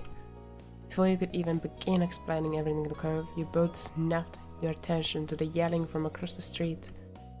And there you saw Miranda and Terry coming out from behind the backside wall of the grocery store. They both started waving widely to draw even more attention to themselves. Oh. That is such a real reaction to it though. Cove is, in many situations, I find him very relatable. With the friends Grant and Trance made, Cove seemed to realize the joke. He smiled with a sigh. Except that is not relatable, I would not get the joke. He smiled with a sigh, and you let him go for the moment, chuckling. Cove took a step in their direction. He grinned and waited for them to get closer. That just reminds me, I have like, I was looking for a new like notebook, like a small book to use for like diary purposes. Not that I write diaries every day, but sometimes it's nice to write down your thoughts. And then I found this one notebook, and on one page, because I have tendency to become very confused and like sometimes confused to the point of maybe dissociating, or maybe I dissociate and that's why I become confused. Anyway, so at one party I had taken, it was like a kind of like a joke at the time. I brought the notebook with me, and every time I was feeling confused or overwhelmed, I would like add a mark there. And I was laughing at it. And when I had forgotten about this whole thing, there's so many cases, people are having like jokes and then they just go on and on and on. I have no idea what's going on. Anyway, the girl stopped only to look both ways and then rushed across the empty street. Hi. I think Miranda is pretty. Gotta get a mental log diary. My old boot one is done. Metal log. Ooh. So it looks like metal. Oh, nice.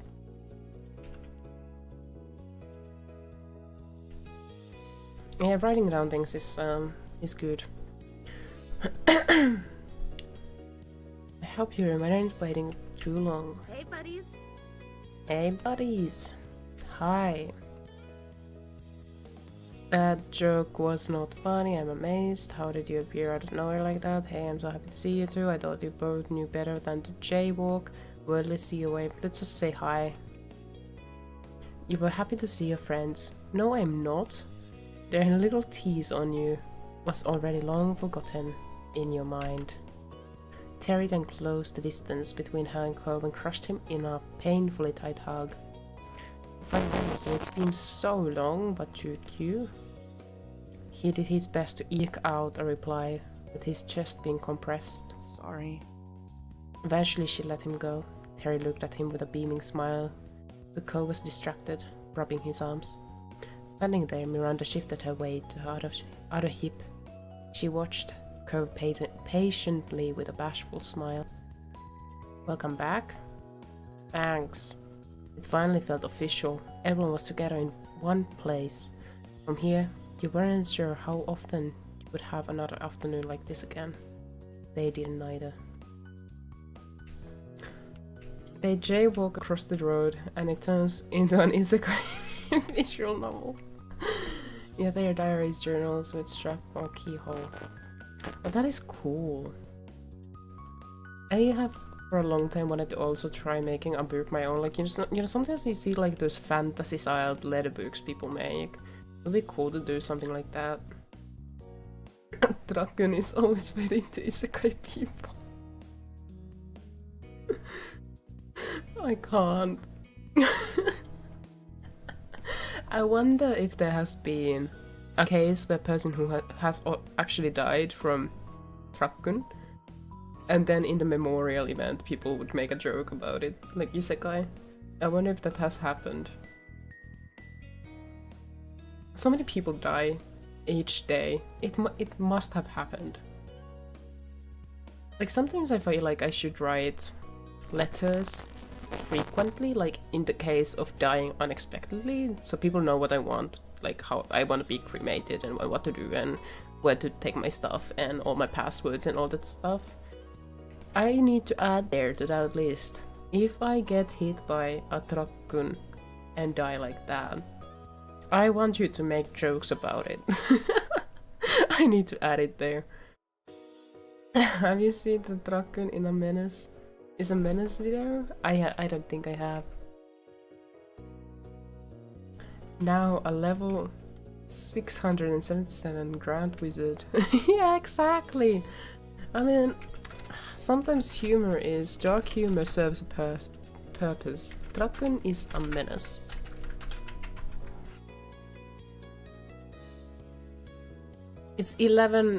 It's 12 minutes long video. I'm gonna be watching it now, but I'll put it to my watch later playlist. There's a lot of reaction videos. Maybe I'll make a reaction video for you guys. Why is it that I look, Draken is a menace? I scroll down and my current live is there. Why? Why is my own live stream showing amongst the Draken menace videos? Is this a sign? I don't know. Okay, back to game. There is no Draken. We go onward. So? Cove. Terry poked Cove square in the chest. You're gonna have to get me your schedule by this time yesterday. YouTube being YouTube, yeah. No way. Not really possible, Terry, but I can't say as soon as I know. So far work hasn't said anything, but I can tell you I'm busy with Orca activities. When Cove wasn't at his part-time job or pursuing his athletic and academic interests, he volunteered for the Ocean Restoration California affiliation. They live in California? The group focused on cleaning up beaches. We should send us like a screenshot of this game and send it to that GeoGuessr guy. What the heck is his name? Rainbolt? Something like that. And see if these are actual locations in California. Truckun, I'll be in your dreams tonight. I wonder if there's Truckun content in Rule 34. Holy moly. I might actually want to check that out later. I need to see if there is something. That would be a good idea. The rainbow one. My strange addiction. I'm in love with my truck. No! No! Oh my gosh. Is there a truck dating simulator? Wait. Truck dating simulator. I mean, a few weeks ago a friend of mine sent me a screenshot of a game on Steam and said this would be perfect for your streams, and I looked at it and it was Hitler lolly dating sim. I was flabbergasted. What? On itch.io there is that doesn't work, that link. Euro truck dating sim to what the fuck? A manic shooter for beginners and psychos alike. Star trucker dating. Is this the fastest way to meet truckers near you? Go from sign up to real dates within seconds? Is that an actual... It's an actual dating app. No way, it can't. This has to be... This is unreal. Trucker dating? Looking to date truckers. Download trucker dating. Meet interesting trucker singles around you. Anywhere you go. Trucker dating is the fastest way to meet truckers near you. I gotta say, a truck driver seems like the worst kind of job. One of the worst kinds of jobs to have for a relationship, because the person is always behind the wheel. And not the person.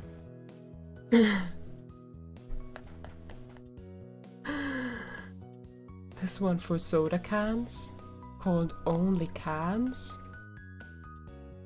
Really? Only Can. Maybe we need to play that after this one. Only Can. Thirst date? What the heck? This came out in 2021. Feel the fizz inside you with the brand new Shies TM collection. I'll never look at cans the same way again, PC gamer. Wait, is this a vampire soda? Gaming Bible. I feel like my brain cracked open like an egg. What the heck is this game? It's free! 99. Okay, I'll add it to my library, guys.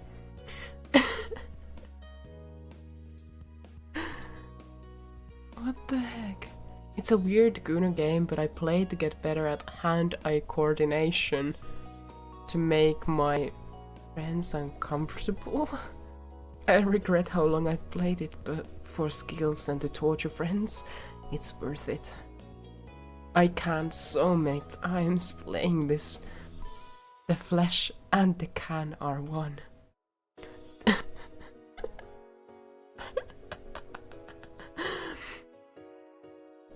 People really romanticize any object, that is true. They meet at truck stops. It's fleeting high romance. It could give good, like, it could be a nice, like, interesting concept for, like, a Wes Anderson, how do you call it? Wes Anderson movie. That type of a movie. I wonder what kind of truckers you'd get in Finland. Nasty ones. I was in the classroom sit in program for a class, and one of the kids' dad was a trucker, and the kid said his dad was gone for weeks or months at a time. All account stream, let's go. I'd say let's go. Well, after we have finished our live, whenever that is, we'll play all accounts. That is promise. That is a pinky promise right now and here. No, but seriously, all kinds of like transportation jobs just sound horrible for like family life and relationships. Because you're just gone. You're far away. And if something happens, you're like 600 kilometers somewhere else. Like, or even like, you know, flight captains, like people who drive airplanes. That is like just so exhausting. Even if you can't see like the beautiful earth and stuff like that, you're gone. You're far away. And your shifts are long. What is the point of having an apartment at that point? Or getting a good pay? I mean, maybe it's like living for a good, what is it called? Like the money you get when you're out of workforce. Pension? Anyway, like maybe it's working for that, but who the fuck wants to work for decades for a possible old age? Not me. Game. The group focused. My granddad's brother was a trucker for decades, and when he talks about it, it's wild. Superannuation?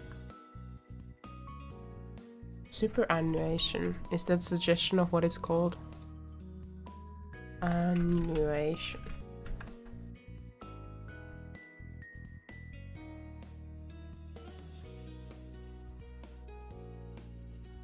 When I Google annuation, it says annual variation in the presence or absence of the abundance of particular members of a plant community, usually relatable to annual climatic variation compare aspect.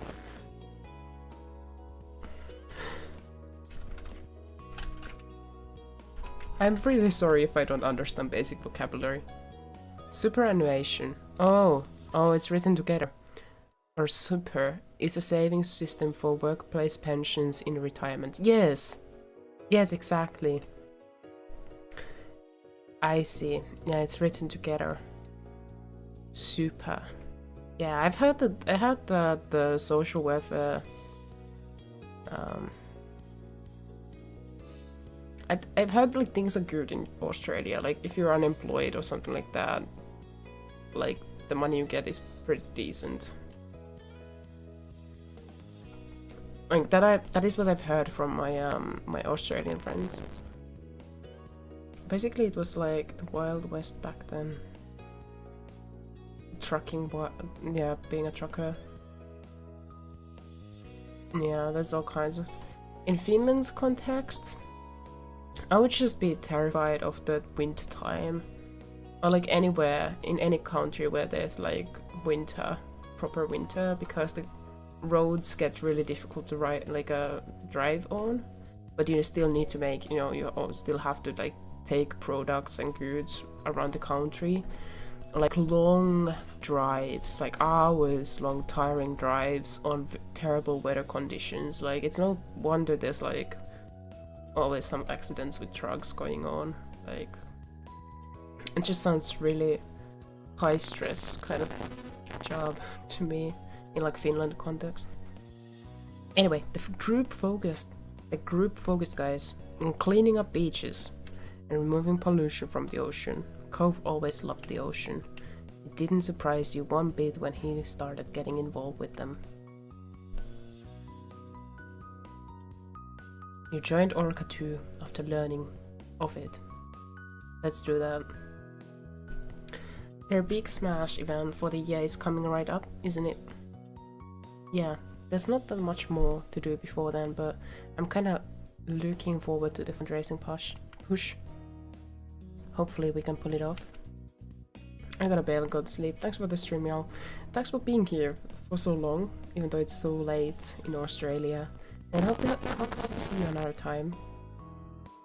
Bye bye. Good luck, thanks. I just try to get through this first bit and then end it where the memories start. Like memories of the summer, but this is taking so fucking long. We'll see how it goes. It's been already like, how long? Soon 4 hours. Be right back. Alright. I'll try to push it a little. Let's get further in the game. If anyone can do it, it's you two. And even if it goes really bad, it'll still look good on a college application at least. That's true. Guess what else? We don't have to stand here to say stuff. Let's go. I would like a meal now. Picking up Cove and nodding in an agreement. Before if you headed into town, happily chatting the whole way. The only decision left to make was where exactly to stop and eat. This is pointless, but whatever, it's slice of life, I guess. The rest of the afternoon and evening passed by in a blink of an eye. When night fell, it was time to head home, and you parted ways with Miranda and Terry. You and Cove reached your neighborhood without event. It was late enough. Their out-of-the-way street was dark and silent. Finally, a background music that is enjoyable. I mean, I like the main theme of the game, but that when you go to town and it plays the upbeat music, I can't. I don't enjoy it. I need hot chocolate.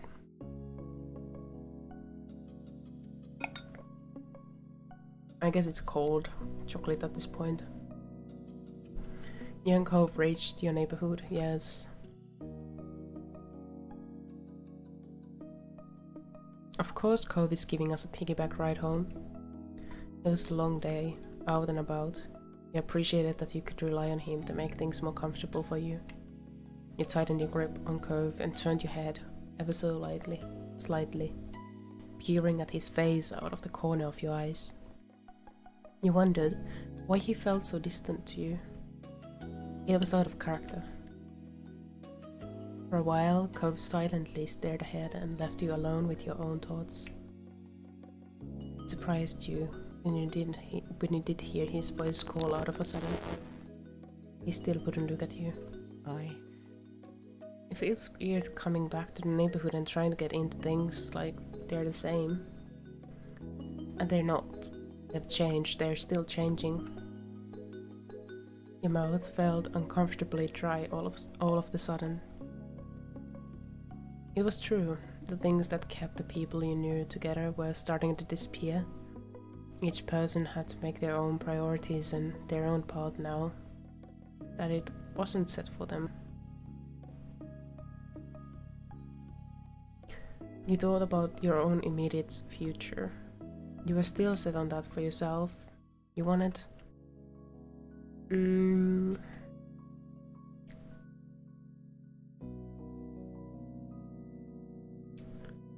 focus on time that's not school or work.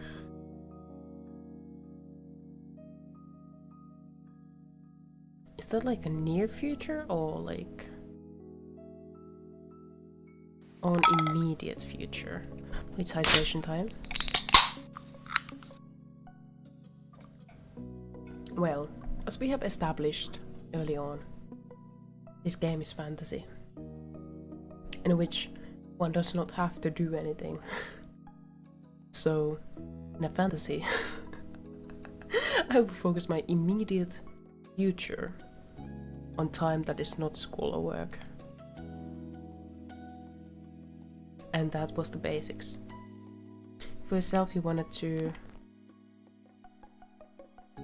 take some time just to relax. Oh my gosh, that would be so great. And that was all. And for what you wanted to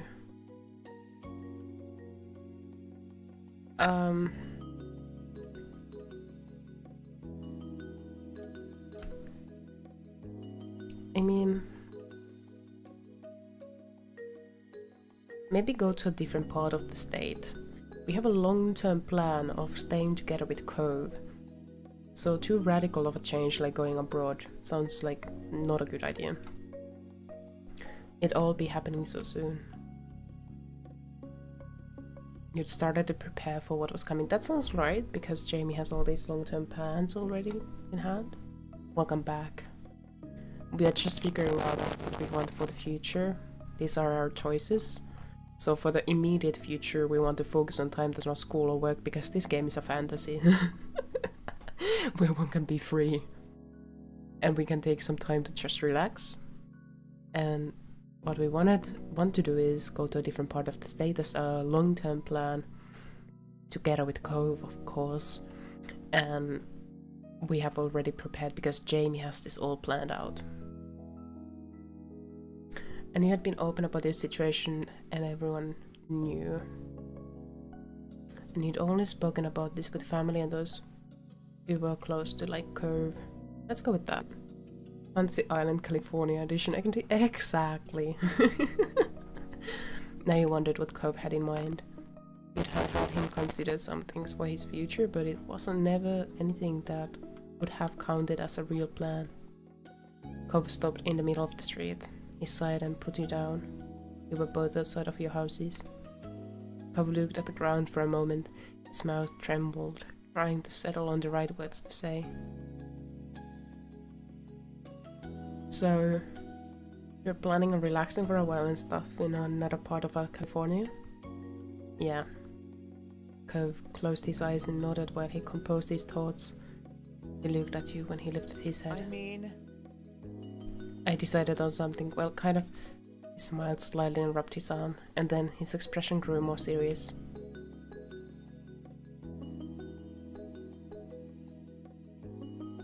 I'm not gonna decide on a school or a career, not this summer. I'm gonna stay here, at least in Sunset Bird. I'll probably move out of Dad's place. I thought, like, oh no. I'll keep working my job. Already has job! No, I should have stayed. We stay local. Maybe I'll know what I want for myself by fall or next year, or maybe I'll never have a plan. Life will continue on with whatever's happening. I'm not gonna crush myself trying to have everything figured out by a timeline that someone else's. Oh shit, I should have saved. Because now if I want to go back, we have to go back all the way. Like, way back. That is too far away. We can't take it back anymore. Shit. I thought like a different part of state would be like next city. Like, that's not far away. I feel horrible now. His brow. Back to the past, samurai Ryuki. No! And look at the like we could really fast play through things with the same decisions and decide on staying local. His brow furrowed and his tone was tense. It was clear how much expectations were weighing on him. Yeah, I know that's not very exciting, but it's the best I can do right now. He laughed self-derisively with the way his face looked. You thought he actually wanted to cry. Ah, why does this game not just have the option you had been planning together with Cove? You looked at him deeply. What the fuck does that mean? I'm so unhappy with this. Let's smile.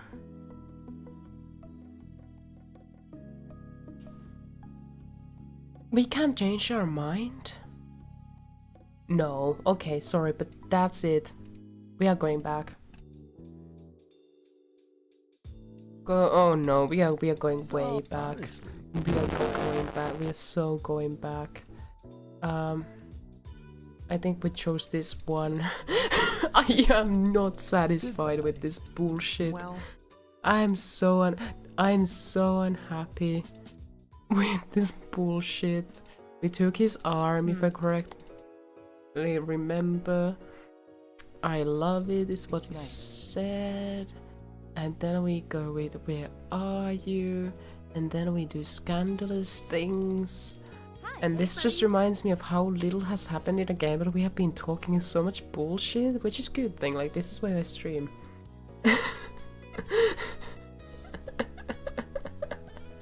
Yeah, we wrapped our arm. Hi. sorry. We have not progressed at all. It's still like 2%. It's been still like 2% progress. Okay. just this amount of... It's been 4 hours. We have spent like at least 2 hours and to go through this small bit we just did. No, an hour. 2.4 progress. Like, okay, if I look at load, it was at 6 past 8 and it's now close to 9, so it took only an hour. Okay, only an hour. That's fast. That is really fast, actually. That is astonishingly fast. Oh yeah, we still want to focus on the basics like chilling and relaxing, and we are gonna stay local. And we had not started, okay, we had already started preparing for what was coming, and we had already talked about it to Curve. Beautiful. Save. Not a different save. Oh shit. I didn't want to, I wanted to save. Now it looks unclean. Now we have 2 saves. That is unprofessional. I'm sorry. Now you wondered what Cove had in mind. It had even considered some things for his future, but it has never any other plan. Stopped in the middle of the street. Side. Put you down. Cove looked at the ground for a moment. His mouth trembled, trying to settle on the right words to say. So, you're planning on relaxing for a while and stuff in Sunset Bird? Yeah. Cove closed his eyes and nodded while he composed his thoughts. He looked at you when he lifted his head. I decided on something. Well, kind of. He smiled slightly and rubbed his arm, and then his expression grew more serious. I'm not gonna decide on school or a career. Not this summer. I'm gonna stay here, at least in Sunset Bird. I'll probably move out of my dad's place. I'll keep working on my job, keep doing my volunteer stuff and everything else. I don't know. Maybe I'll know what I want for myself by fall or next year, or maybe I'll never have a plan. Life will continue on with whatever's happening. I guess. Okay, I guess it's gonna be just me and you, right here for a while longer.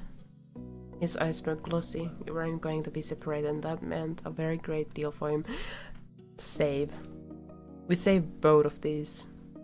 We are gonna save both of these.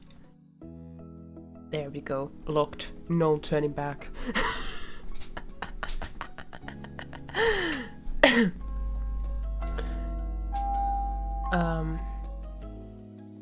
Somehow I'm not surprised things turned out like this, because this has been our plan all along. All along our big plan, long-lived plan has been this for sure, 100%, no doubts. Cove laughed. All the tension and thoughts that had been weighing on him seemed to momentarily melt away. I'll see you tomorrow, Jamie. I'll see you. Night. Pulled you into an unexpected hug. It knocked the breath out of you, yet couldn't have been a more reassuring feeling. You returned his embrace and stayed that way for as long as you could. Good night. He finally let go, giving you another smile. Then Cove started walking away, but he remained there, frozen in the middle of the street. You watched him and wondered, how many more times will he be able to say that? I'll see you tomorrow. And then the Drakkung arrives. You hope for countless more times. Finally you turned towards your own house. You vowed to yourself you would make the most out of every moment you had this summer. We reached the end. Fuck yeah. How did this stream take 4 hours? How did this take 4 hours? We're not doing the DLCs. If it takes like this amount of time to do a simple thing in this game, we don't have the time to go through the DLCs. We just don't. We just don't.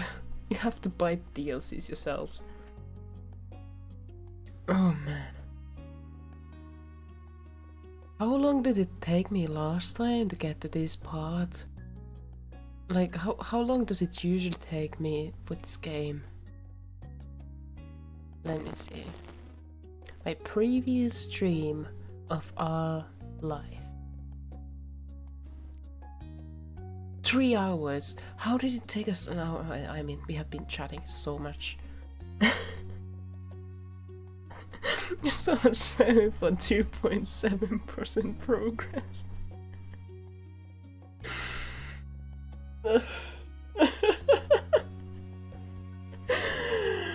But it's been such a good stream, I gotta say. It's been so much fun, so much genuine laughter. This is where I understand why people do streaming or want to do streaming for work. Like, these kind of streams make me think like, oh my gosh, this would be so much fun if I could do this for money and just every day spend, I don't know, 8 hours streaming. We did talk a lot, yeah. But that's a good thing. That is a good thing. It seems I've been having a good day mentally too, because I've been able to push it, like, pull this off.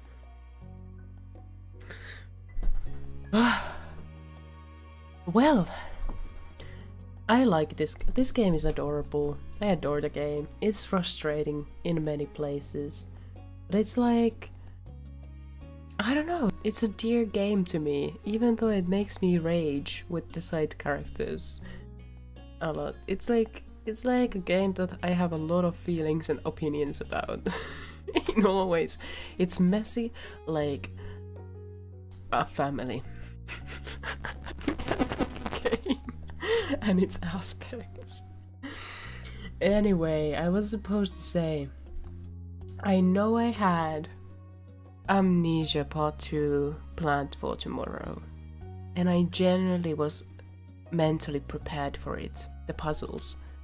And then I got a message on WhatsApp reminding that we are having a Dungeons and Dragons session tomorrow after work, so I have to cancel Amnesia, which is fine. We will see with Danganronpa this year, so there's gonna be one more stream this year, and then the rest of next week I have still not decided, but it'll be Amnesia at least, because I want to get that game done. It has 3 chapters, and we should be able to do that. No problem, Ryūki. Yeah, it just frustrates myself because it would have gone perfectly. Progress, you know, it's not. I kind of want to finish Amnesia before I go to summer, because it's the same game developers, to see how the games have progressed, like how the games have developed from Amnesia to summer. Reflux again. I have no idea why I've been struggling with reflux lately. Well, not lately, even for over a year now. Anyway. Oh, this was such a good stream. Man, I'm feeling so good. I have like this Google Sheets where, like, after each stream I like rate it, and also like how